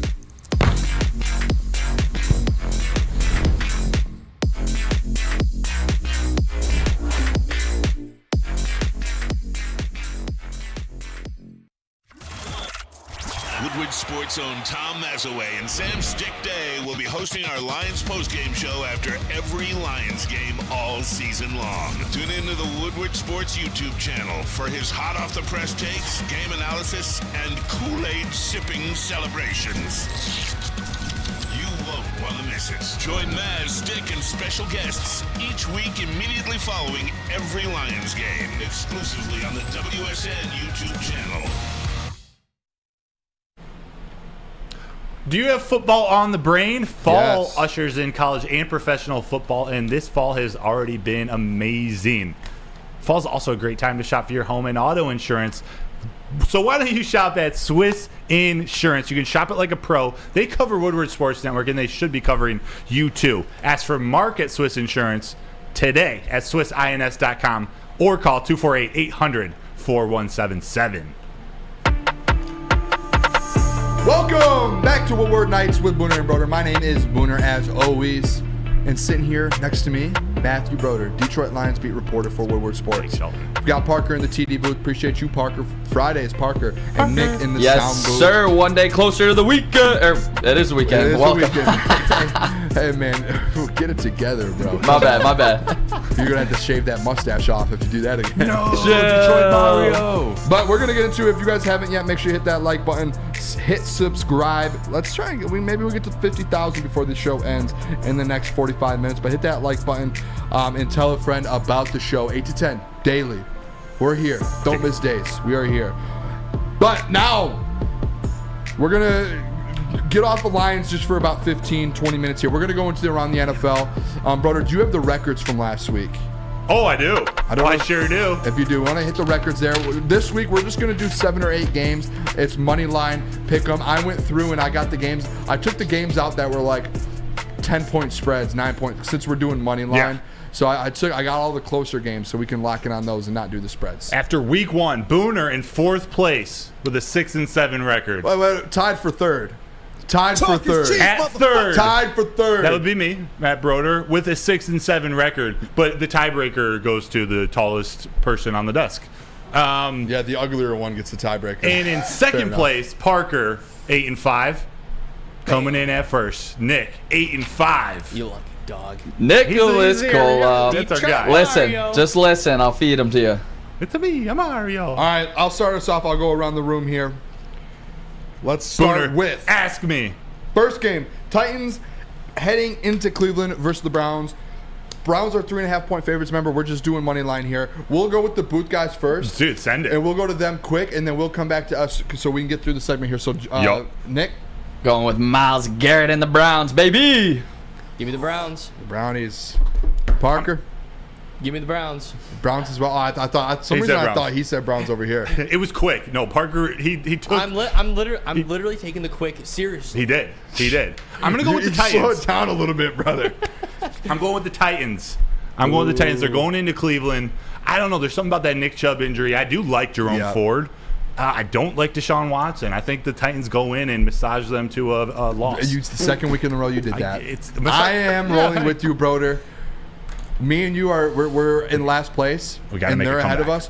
I'm going the Titans as well. I don't like Deshaun Watson. He's bad. Mm-hmm. I said it 2 months ago. I was like, he's been off for 2 years. He's not going to come back. This MVP, Deshaun Watson, and it showed. Without Nick Chubb, it's over. I gotta say, Titans come in to get a win. They go not a big 2-1. fan of Ryan Tannehill either, but that defense is the pretty defense is good. always good. Braves always has them going. Next game, Broncos at Dolphins. Dolphins are a 6.5-point favorite at home. Nick, who do you have here? Fins up. Go, give me the Dolphins. I love the Dolphins this year. Give me the Dolphins. That would be 3 of the Dolphins. And what they do to the Broncos is they force Jared Stidham into the game. This might be Russell Wilson's last game. Come on. I've been hearing that. Russell Wilson will be fine. He's been playing good. He's like top 5 in all stats and as a quarterback. But I'm going to go the Dolphins as well. I said the Broncos do cover this game, 6.5. The Broncos will cover. Okay. So I know we're not doing spreads, but the Broncos will cover. So if you want to do that, I'm probably not going to bet it, but they will cover. That's right. So Dolphins money line. Next game, the New England. This is like a little rivalry, right? This is a rivalry. New England Patriots at the New York Jets. The Patriots are 2.5-point favorites. Nick, Is it a rivalry if the other team never wins it? Give me the Pats. Ooh. Nick, I'm on the same boat. I feel like the Patriots are a much better team. I hate how this is turning out. I'm going Patriots too. Oh no! I am. It happened. Oh my gosh! Why are we all taking the same picks? You going Patriots? Yeah. Yeah. I mean, Zach Wilson's a bum. I don't know what else to say. Patriots win it. I mean, Bill Belichick versus the Jets. Facts. I don't know what else to say. Zach Wilson's a bum. Bill Belichick isn't. Let's just move on from that one because we all just picked the same game for two straight games. Next one's a good one. Saints at Packers. Packers are a 1.5 favorite at home. Nick, who do you like here? I really hope I'm wrong, but give me the Pack at home, sadly. I feel gross saying it. Let's bring it down south. Give me New Orleans. We got a little split here. Nolans. I'm going with Nolans. Wow. Nola. Dude, that defense is nasty. It is. It is nasty. And that offense, they have weapons. They do. Even though Jamal's out. Chris Olave. They have dudes still out. Michael Thomas is still out. Like, they have Alvin dudes. Kamara's not back yet either. Yeah, and they're still 2-0. So I'm taking the Saints. I don't care about the Packers. I mean, they just blew a game. I know, I get it, but I think the Saints team's a lot better than the Packers. You're only a 1.5 favorite at home. You're really a 2.5 point underdog if you're in a neutral site. So I'm going the Saints on this one. Next game. Ready, boys? No. Chargers at the Minnesota Vikings. The Vikings are a point favorite. Who's the worst team? Nick, this is this is a tough game. Yeah, you were Both trashing 0-2. me for giving the Vikings out as a better team than 0-2. I like the Vikings here. And I think the Chargers head coach gets canned after the game. Give me the Vikings, sadly. Oh, my gosh. As much as I don't want to see the Vikings win this game, Brandon Staley's going to lose this one just based on how bad of a coach he is. You might be right. You actually might be right. I'm going to go with the Chargers, though. So what do we have right now? We have Vikings. Vikings, Chargers. All right, boys. Did you have a reason why you picked the Vikings? I picked the Chargers. Oh, the Chargers, I mean? Yeah, it ain't. I was really close to picking the Vikings, just being at home. I know, they've just looked so bad these first two games. They You know what it is? What? That defense. They got rid of literally they had 3 or 4 starters on defense, all of them gone. And guess what? Guess where one of them went? The Chargers. I'm taking the Chargers, fellas. I don't know what it is. The loser of this game is completely out of the playoff race. They're out. Yep. And if I had to really pick a team that I feel like is an actual playoff team between these two teams now, I feel like anyone in the chat and everyone would agree with me that it's the Chargers. Even though how bad their defense is, they still have guys on that defense. They just have to get it they have to figure it out.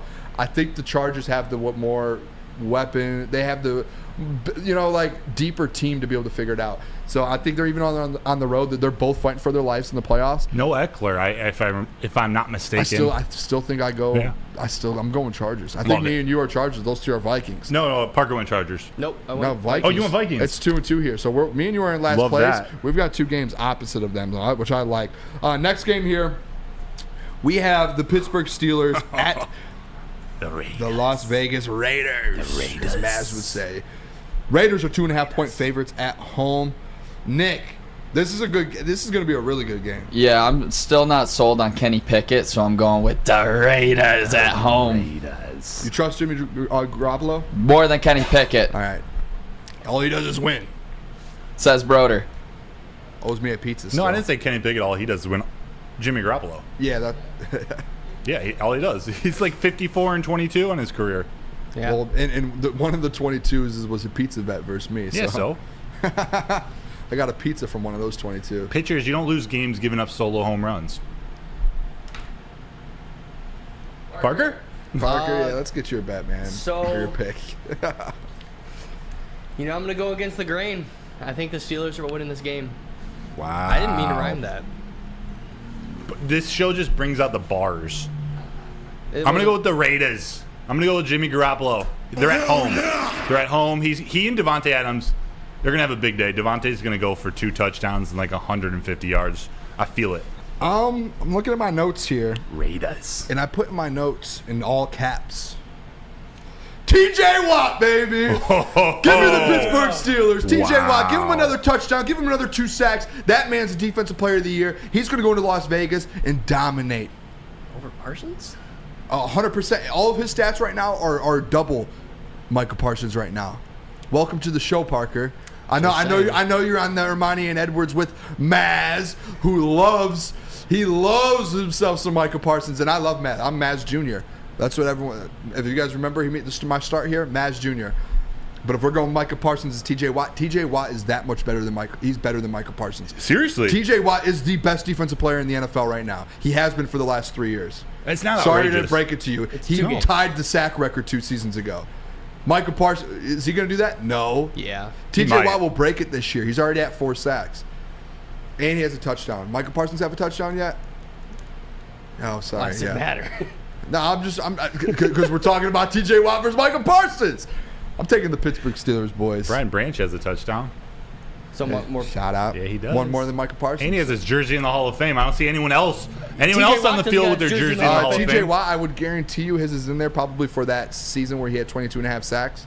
I don't know. I bet you that jersey's in there. Someone fact check it. Prove it. Where he tied Michael Strahan for the most sacks in an NFL season. The best defensive player in the NFL. Monday Night Football, boys. We're only going to do game 1 because all of you guys who are watching right now will tune in on Monday night, 8 to 10, and we'll go over our second game pick at 8 o'clock when we open the show. But the Philadelphia Eagles go to the Tampa Bay Buccaneers. They are a 5-point favorite as of right now. Nick, who do you have? This is where the Bucs come back down to earth. Eagles win and they cover. I'm not a big fan of the Eagles this season. I think the Bucs win this game. Wow, I'm just writing down your pick. Sorry. You're good. I really, really, really want to pick the Bucs. I don't think they're as bad as I thought they were. I don't know if they're the real deal, but I do know they're not as bad as I expected them to be. But I do think so highly of the Eagles, even though they haven't looked well. They haven't looked as good these last 2 weeks. So I'm going to go Philadelphia Eagles. Love it. Head to Tampa and get that dub. I'm gonna go the Philadelphia Eagles win the game, but unlike Nick, home dogs always cover like 70% of the time in the NFL. So I'm taking when I bet the game on Monday, I will take the Bucs to cover like So plus Eagles 5. win by less Hopefully than 5. maybe it gets to like plus 5.5 or 6. Fun fact: plus 5.5 is that number to where you start seeing upsets.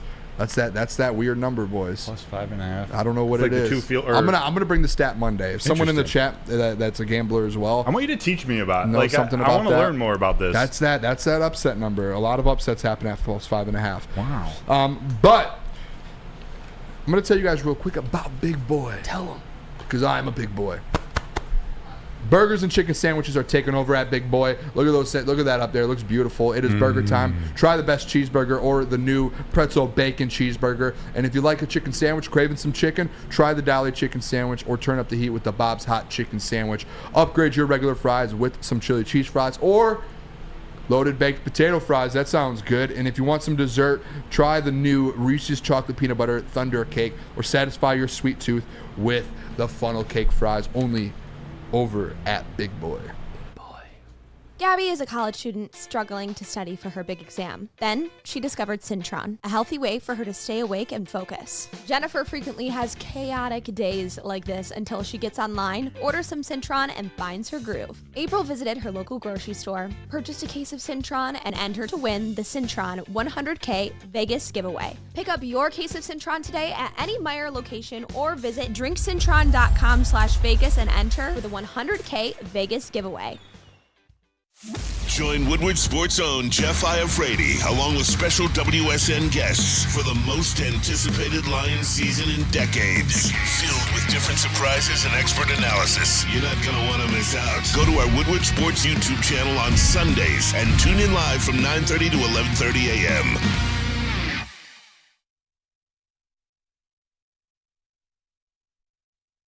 Hey, this is Mr. Kearney, Chief Academic Officer, Academy Warren. I want to welcome you to the brand new field house. The state-of-the-art facility has a regulation basketball court, volleyball court, soccer field. It can be used for 7-on-7 football. Our K-8 academic features AM, PM, latchkey, small classroom sizes, learning street, futuristic media center, free breakfast and lunch, Holton Mifflin curriculum, academic games, K-8 athletics, and more. Enroll today at academywarren.net.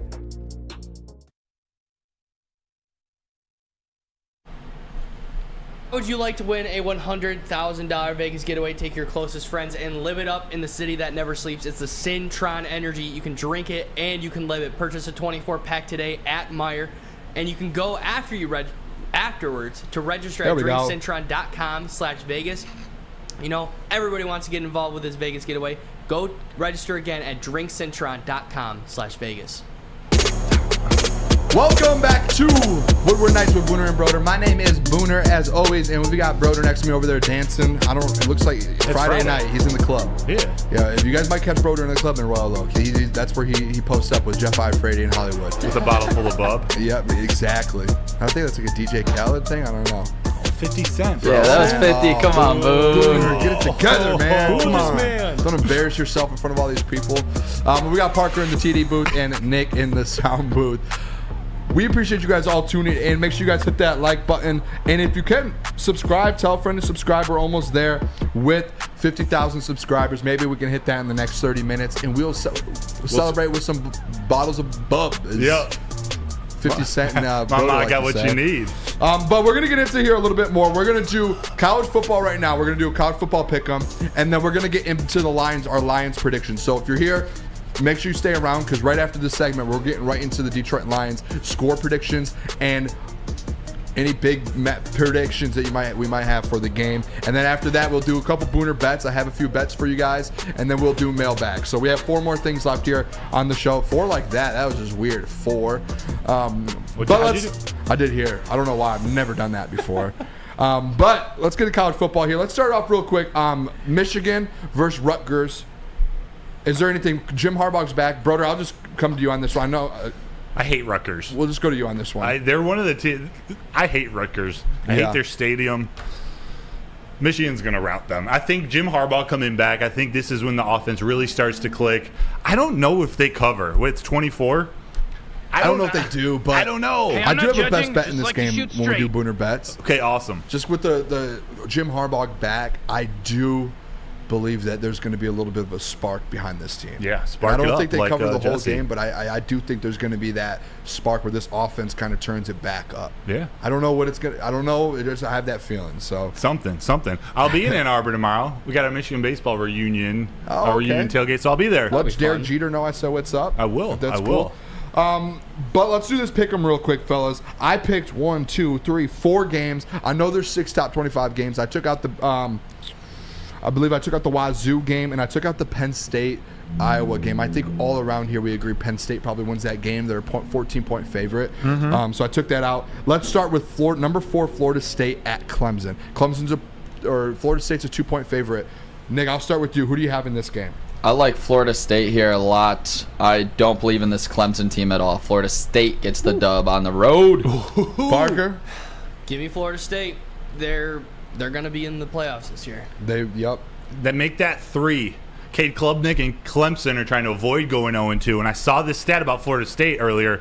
They've won 18 consecutive games when they've been in the top 5 playing against unranked teams. Florida State? Florida State. That streak started when they won the Natty in 2013. Okay. Yeah, so that's where I'm going. I was going to say that's a beautiful stat and all, but they haven't been in the top 5 in who knows how long, since they had Jameis Winston. But now. I'm going Clemson. I know Clemson looked bad. They looked terrible, but if anyone doesn't know anything, I know they lost at home to Duke. Or no, I think they might have been on the road to Duke. I can't remember. If someone could stat check that for Duke me coach may be in the running for the Michigan State job. But Clemson is one of the hardest teams to beat at home. And I know there are 2. I'm taking the number +2. I think there might be a chance that we see them. I know I was big on Florida State. I had them in my playoffs. This seems like a trap game. Jordan Travis coming off an injury, a little shoulder situation last week. Still played in the second half. Going Clemson. Gabby just texted me. She said you're fired. Oh, I'm still here, baby. Gabrielle D. Phillips, Florida State alum. Oh yeah. Anyway, I'm sorry, Gabby. Trap game. We all the Detroit Lions just had a trap game and lost. So, facts. Number 19, Colorado. This is a big one. Everyone's talking about it, and I know I said I was going to keep close games in here, but number 19, Colorado at number 10, Oregon. I have a quick fact here for you guys before we pick this game. 74%, at least on the site that I'm on, 74% of the bets are on not Colorado for the +21, but 74% of the money line bets are on Colorado to win. 88% of the money is on Colorado money line. That's not just this is the crazy part of it. That's not just a Colorado money line that's minus 100, plus 100. That's a Colorado money line that's plus 625. This is to me, this is unheard of. I've never seen something like this. A plus 600 underdog where 88% of the money is on them. It is unbelievable. And guess what? They're going to lose the game because, listen, Vegas knows what they're doing. Vegas just lost all that money week 1 because everyone took Colorado money line at plus 700, plus 800, and Vegas was out all of that money. Vegas knows now. They're excited that everyone's putting their money on Colorado right now because Colorado's going to lose. I'm a Deion fan, biggest Deion fan here. They lose, though. They still cover, but they do lose. And 88% of the people lose their money. Wow. Yeah, are we picking the spread or are we picking the game here? Up to you, I guess, at this point. Just choose. I like Colorado to cover. They came out really sloppy against Colorado State. I think they were looking ahead to this Oregon game, and they cover. This will be a great game, though. Looking forward to it. Parker? I think you should just give me my theme music. Colorado's winning this game. Wow. No Travis Hunter. Don't forget about that, boys. No Travis Hunter. Their best players out, besides Shedeur. No Travis. Killed my Heisman Shedeur bet. versus Bo Nix. I think Oregon wins this one. I think they win it pretty handily, too. Number 15, Ole Miss at number 13, Alabama. 6.5-point favorites, Alabama. Seems like a trap game here, too. Who are you taking, Nick? Taking Ole Miss. I am win? pissed at Alabama. Yeah, I'm taking Ole Miss to win on the road. Alabama made me look like an idiot with the horns down comment from myself. Do not roll Tide here. Parker? I'm going the same way. Do not roll Tide. This is gonna Go get away, Tide. This is gonna get awkward because I'm going Ole Miss too. I'm going Ole Miss. You know what? I was gonna go Ole Miss. Jackson Dart. I was gonna go Ole Miss. I literally have Ole Miss on here. Ole Miss, sneaky win. I can't go. We can't go all for Ole Miss. I'm going Bama. I'm going Nick Saban. I don't even know who their quarterback is now. I wanted to take Ole Miss. They're saying Jalen Milroe might be back. I'll go Bama. They win the game. Maybe not cover, though. But Tyler Buchner and Ty Simpson did not play well stepping in for Jalen Milroe. I love Jackson Dart. Dual threat. He's good. I love Ole Miss, dude. One of my favorite teams to watch. Last game, biggest game of the weekend, in my opinion. Number 6, Ohio State versus number 9, Notre Dame at Notre Dame. Ohio State is a 3-point favorite. Nick, let's start with you. Who wins this game? O-H. No, come on. Oh, no. I didn't finish it. Chill out. I'm going OSU. On the road, I think Notre Dame are frauds. OSU always figures it out. They're going to figure it out here and make a statement to the rest of college football. Get Rudy on the phone. Call the Fighting Irish. Notre Dame is winning this game. Ohio State is a shell of themselves. Ohio State is a shell of themselves. I don't think they're going to show up kind of like Monte Teo's girlfriend. Sam Hartman is going to lead the Notre Dame Fighting Irish to a victory. There's no way Ohio State goes into South Bend and beats them. Let's go, Notre Dame. I'll tell you what, boys. I texted Lucas 3 weeks ago, and I said, hey, look at this game on the schedule. Woo!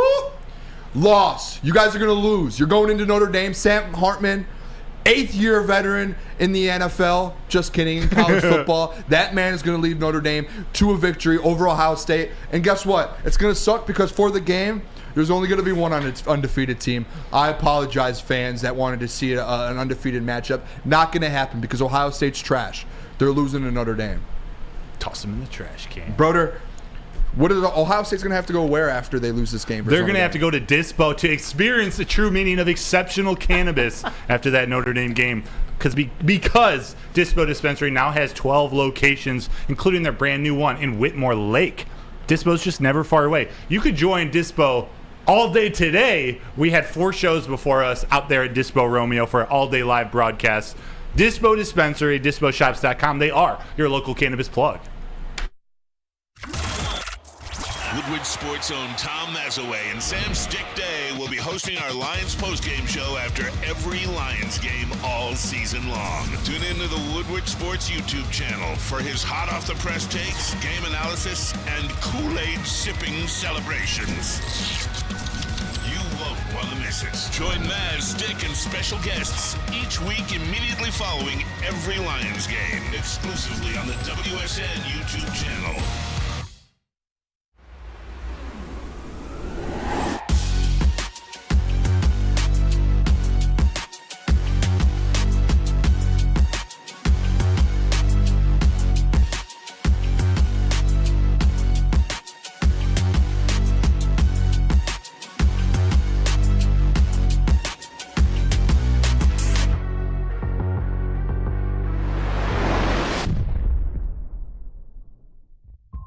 Brace yourselves, Detroit. As the sun begins to set, two of Woodward Sports' brightest young stars will be taking the mic for a brand new show. Woodward Nights with Booner and Broder. The dog days in Detroit are over, and the boys are unleashed. Join in on the banter and hop on the bandwagon of the #1 night show on the internet. Tune into the Woodward Sports YouTube channel every weeknight from 8 to 10 p.m. Woodward Nights with Booner and Broder.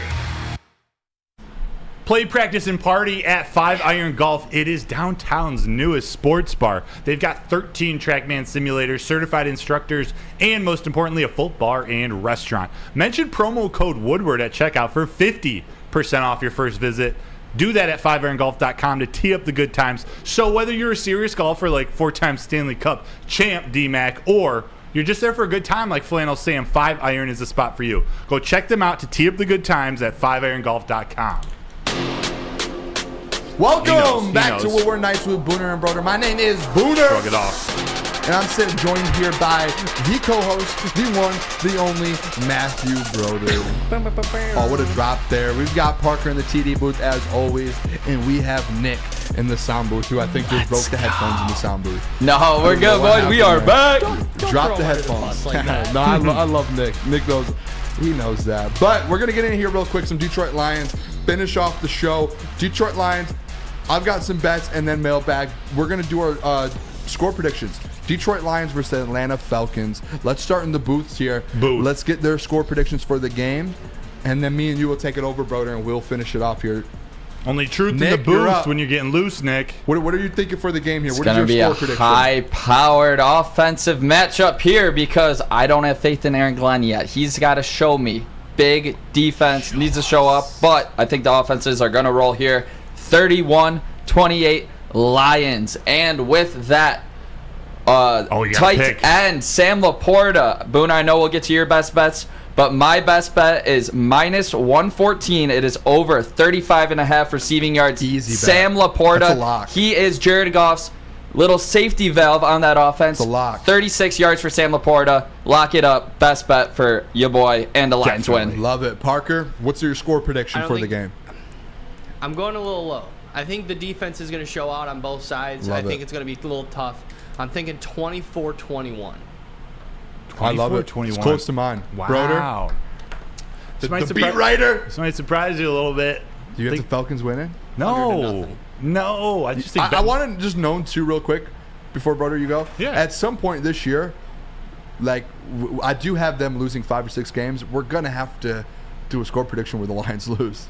True. You know what I mean? I was thinking about that the other day when I was driving home. I was like, I have them losing 5 games. Well, didn't you all pick them to lose the Kansas City Chiefs game on air? I picked them to win. Okay. I'm pretty sure. Oh, it was Terry and Gabby that picked them. And you guys all picked the Bills to win week 1.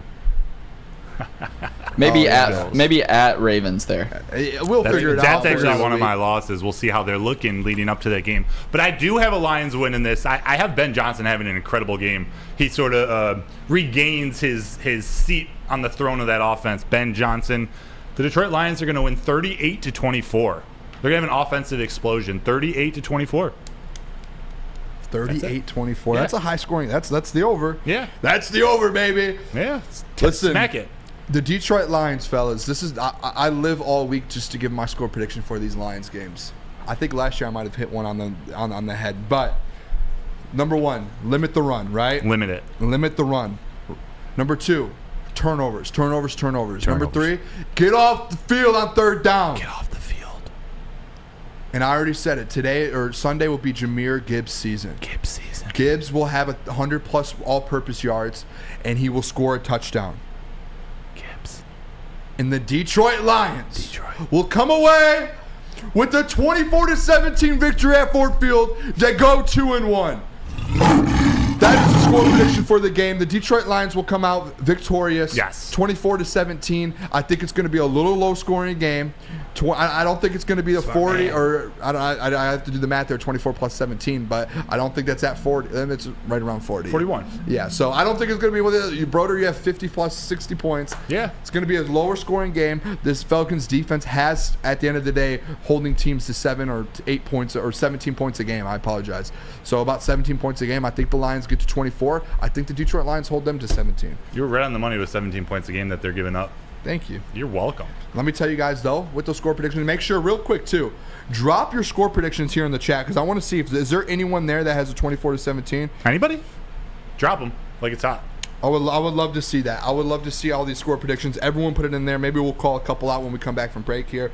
But real quick, I'm going to tell you guys about 2 things here. One, the Detroit Lions Insider Show with Matthew Broder, Woodward in Maine show. Look at that. Those beautiful people with Gabrielle D. Phillips, Matthew Broder, and the Detroit legend Terry Foster. Make sure you guys catch that Tuesday 7 to 8 a.m. and Sundays 8 to 9 a.m. If you guys are drinking the Kool-Aid, talking same old Lions, want all the insider scoop, go tune in on the Woodward Sports YouTube page. And then, look at that, back to back. See this beautiful hair here? Cut it out. Lady Jane's Haircuts for Men. Come to Lady Jane's Haircuts for Men for an award-winning haircut experience. Register to win your trip of your dreams at all expenses paid suite for the 2024 NCAA tournament.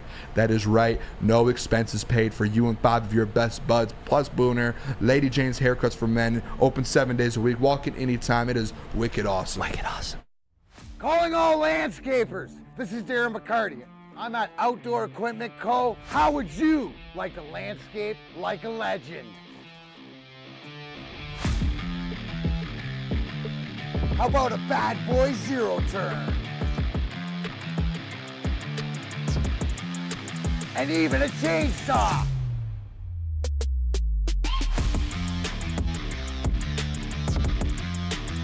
And even a weed whipper.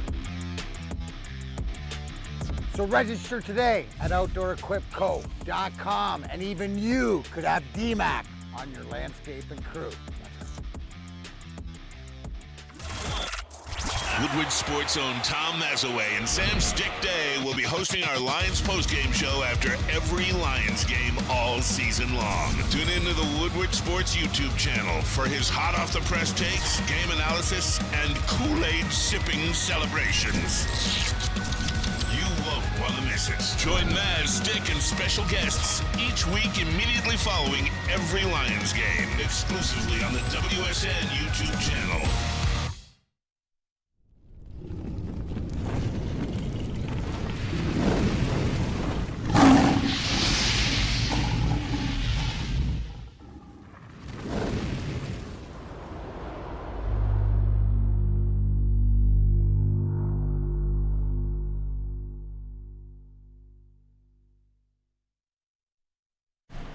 Join Woodward Sports and Long Drink live this Sunday for the official Lions VIP tailgate party. It's at Eastern Market, it's in Shed 5, and it's going to be a bash. It starts at 9:30 and goes until game time. And yes, it is the official Lions tailgate. It's back, and it's better than ever. So come pregame with Woodward Sports and be treated like a VIP. Question mark? I'm Ron Burgundy. I think that's a typo in the read. Food, beverages, and entertainment all included. Get your tickets online at bullseyeeventgroup.com or win some from Woodward Sports today. Subscribe on YouTube, hit that like, follow us on IG that's Instagram, and direct message us, Lions VIP. We'll see you there Sunday. Yes, welcome back to Woodward. Welcome. I almost said Woodward Bets because I was about to do my bets. We are doing bets. Woodward Nights with Booner and Broder. My name is Booner, as always. I do not lose, and we're about to go over some bets. We've got Broder here, as always. The man, the myth, the legend, Detroit Lions beat reporter. Parker Meadows in the TD booth, and we got Nick in the sound booth. Booner's Bets is back, baby! Let's go. Yeah, I love that. Real quick, make sure you guys, if you guys are watching, hit that like button, subscribe. Let me refresh real quick. I want to see if we're at 50,000 yet. And we're not. But we will get there. Make sure you guys hit like, subscribe. Appreciate you guys joining. Before we do Booner Bets real quick, I want to name a couple of these. I did say I would say a couple of these Lions predictions. Jack Harrington, Lions 34-21. Lions win. Larry Tackett, 41-20. Jesse Adams, a close one, kind of similar to us, 27-24. Let me see. Let's get a couple more in. EFOG, 24 Lions, 21 Falcons. Like that. What U of Cash M say? Dad, 29-27. I see Cash right here. Cash said 30. Wait a second. Okay, Yep. he said 34 Lions. Oh, no, wait. No, flip it. Wait, no. He said this. Detroit Lions 28, the Atlanta Falcons 3. That was Cash's prediction. I just saw it in the chat here. Cash, if you tuned in, I just saw you put in the comment section your prediction for the Lions game. Lions 28, Atlanta Falcons 3. Appreciate that, Cash. Welcome to the dark side, baby. Straight cash homie. Man, there's Cash right homie. there. He just commented and laughed. He's laughing. But Thanks all for right, joining, dude. I'm going to go over some bets here, fellas, Yes, and I talk want to you us. guys' opinion. We're going to do this for about 2 or 3 minutes. I'll go over it quick because we want to get into mailbag. I want to hear some people before we end the show, before Sunday. So real quick, obviously, for the Lions game, I have 3 bets. One, I'm going to be riding Knicks, Sam Laporta. I don't know why that's so low. I will be riding Knicks? riding Knicks bet. I will be riding Knicks bet. Don't Jeff Frady me. Thanks for getting me hard, JB. There we go. It's Great game job. over, bro. But I will have Real. Jahmyr Gibbs. I'm going to look for the bet. I can't find it yet. But 100 all-purpose yards. Also, separately, a touchdown. And then I'm going to be on the get right with Neil Rule. Lions -3. Starting tomorrow, though, fellas, college football. We love some good college football. The Michigan Wolverines versus the Rutgers Scarlet Knights. You don't even deserve I did not know that. But Michigan, first half, -12.5. Jim Harbaugh is back. They run the score up early. That offense will be buzzing. First half, -12.5. Liberty, FIU, we're taking the over 51.5. And then my last 2. I wasn't going to do the last one, but the one I have here, Shador Sanders, 325 yards, +102. That I don't know why it's so low. I don't know why that number's like that, but he's going to have at least 325 yards. And Notre Dame +3 versus Ohio State. We are hammering that. And then as well, Saturday, I have a new thing I'm going to do here. I'm going to do. Yeah. I talked to Lucas about this. Booner's lay of the day. I'm back, bitches! Booner's lay of the day. Saturday is Booner's lay of the day. This is an easy one, fellas. Nick. Maryland money line versus Michigan State. Shador Sanders 300 passing yards and Notre Dame alternate spread +7.5. That gets you +196, boys. That is a lock. Straight cash, homie. Now let's move over to Sunday real quick before we get to mailbag. Sunday, Lions -3, obviously. And then this other one I have here, Chargers +1 versus the Vikings. We're taking it. Chargers are going to win that game, give us 1 point. Maybe it's a 1-point loss. And then Booner's lay of the day on a Sunday, fellas. Jags money line versus the Texans. The Seahawks money lines versus the Panthers. And fellas, Detroit Lions money line versus the Falcons. Booner's lay of the day gets you +188 on Sunday. We're gonna hit we're gonna hit both parlays this weekend, Saturday and Sunday. The lays will hit. Promise you that. Booner's lay of the day. Love you know boys. What? Let me hit that. If there's any other bets in here, put them in the chat. But I love Sunday lays. Me too. All right, brother. Let's do it. I apologize. We'll have a new section for Booner bets. Worked it on Friday is a better way here, but it did cut into some. I love it, time. Booner. I love it. We'll figure it out. Yeah. I thought it was epic. So if anyone else rides those, throw me on Twitter at Booner Sports. You can tweet them that you're riding here with me at least, that you're going to be on those bets, especially the lays. You're riding a lot. I'll put them out on Saturdays and Sundays too in the morning, so you guys can kind of go on there and if you forgot what they are. But let's get into it. Mailbag. Drop your questions, everybody. I see one from Jack Harrington on the betting topic, so I'll stick with it and I'll phrase it to you. Jack Harrington, mailbag. Thoughts on this pick? Alabama wins by 3 at home and does not cover, and Clemson wins by 7 at home. So I guess there's 2 picks. Thoughts on these picks? Alabama wins by 3 at home and does not cover, and Clemson wins by 7. It would have to be a parlay, right? Because isn't Bama a 6-point favorite? Or I don't know. Yeah. I was just reading it. The Clemson one would be a plus something, but I did see Steve Lehman in here too. Laporta anytime touchdown. Don't hate that. I did that last week, hoping he would get one. Really, too, boys around the room, real quick. What up? Let's just what it is. David Montgomery's probably not playing. Nope. Craig Reynolds touchdown. Interesting. Plus 250. I might do that. I might on Sunday. I will wait to see. I might do that. How easy is it?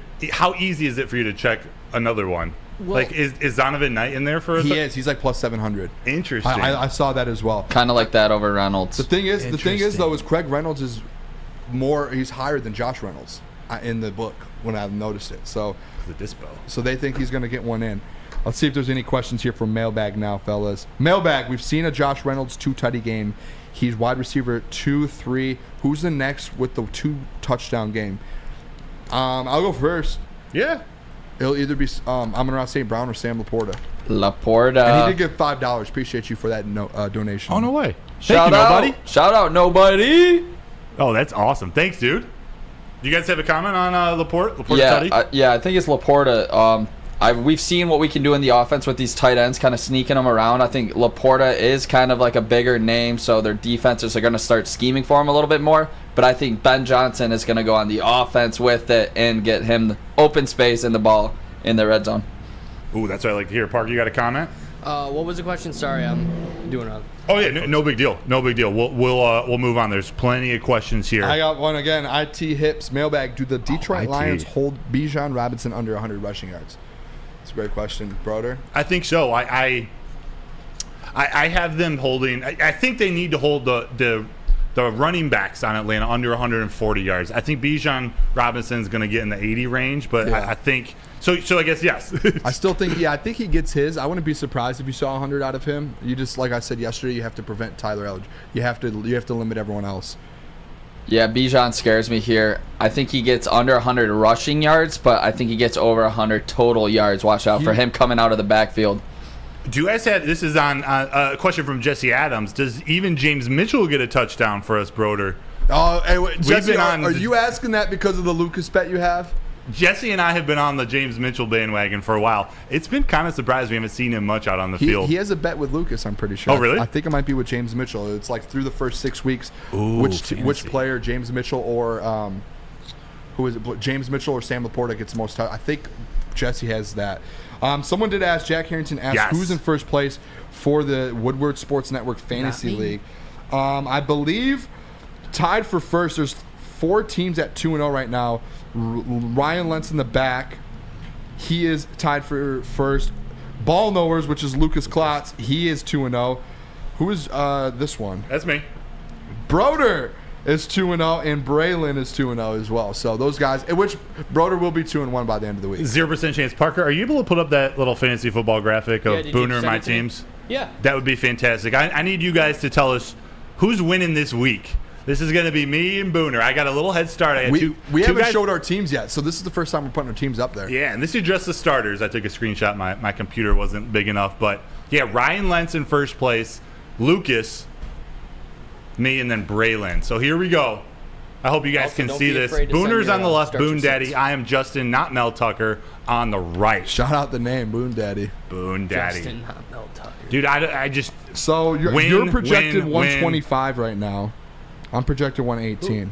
Who's Justin, not Mel Tucker? That's me. Pittman's a really good start this week. First time seeing these, just honest, quick reactions. Let it fly. I like Broder's squad a lot. I got McCaffrey in both my leagues. I like the squad. Booner. What do you guys think in the chat? You might be in some trouble this week. Boone Daddy or me? He's got Michael Pittman. Talk that shit. Michael Pittman, Raheem Mostert.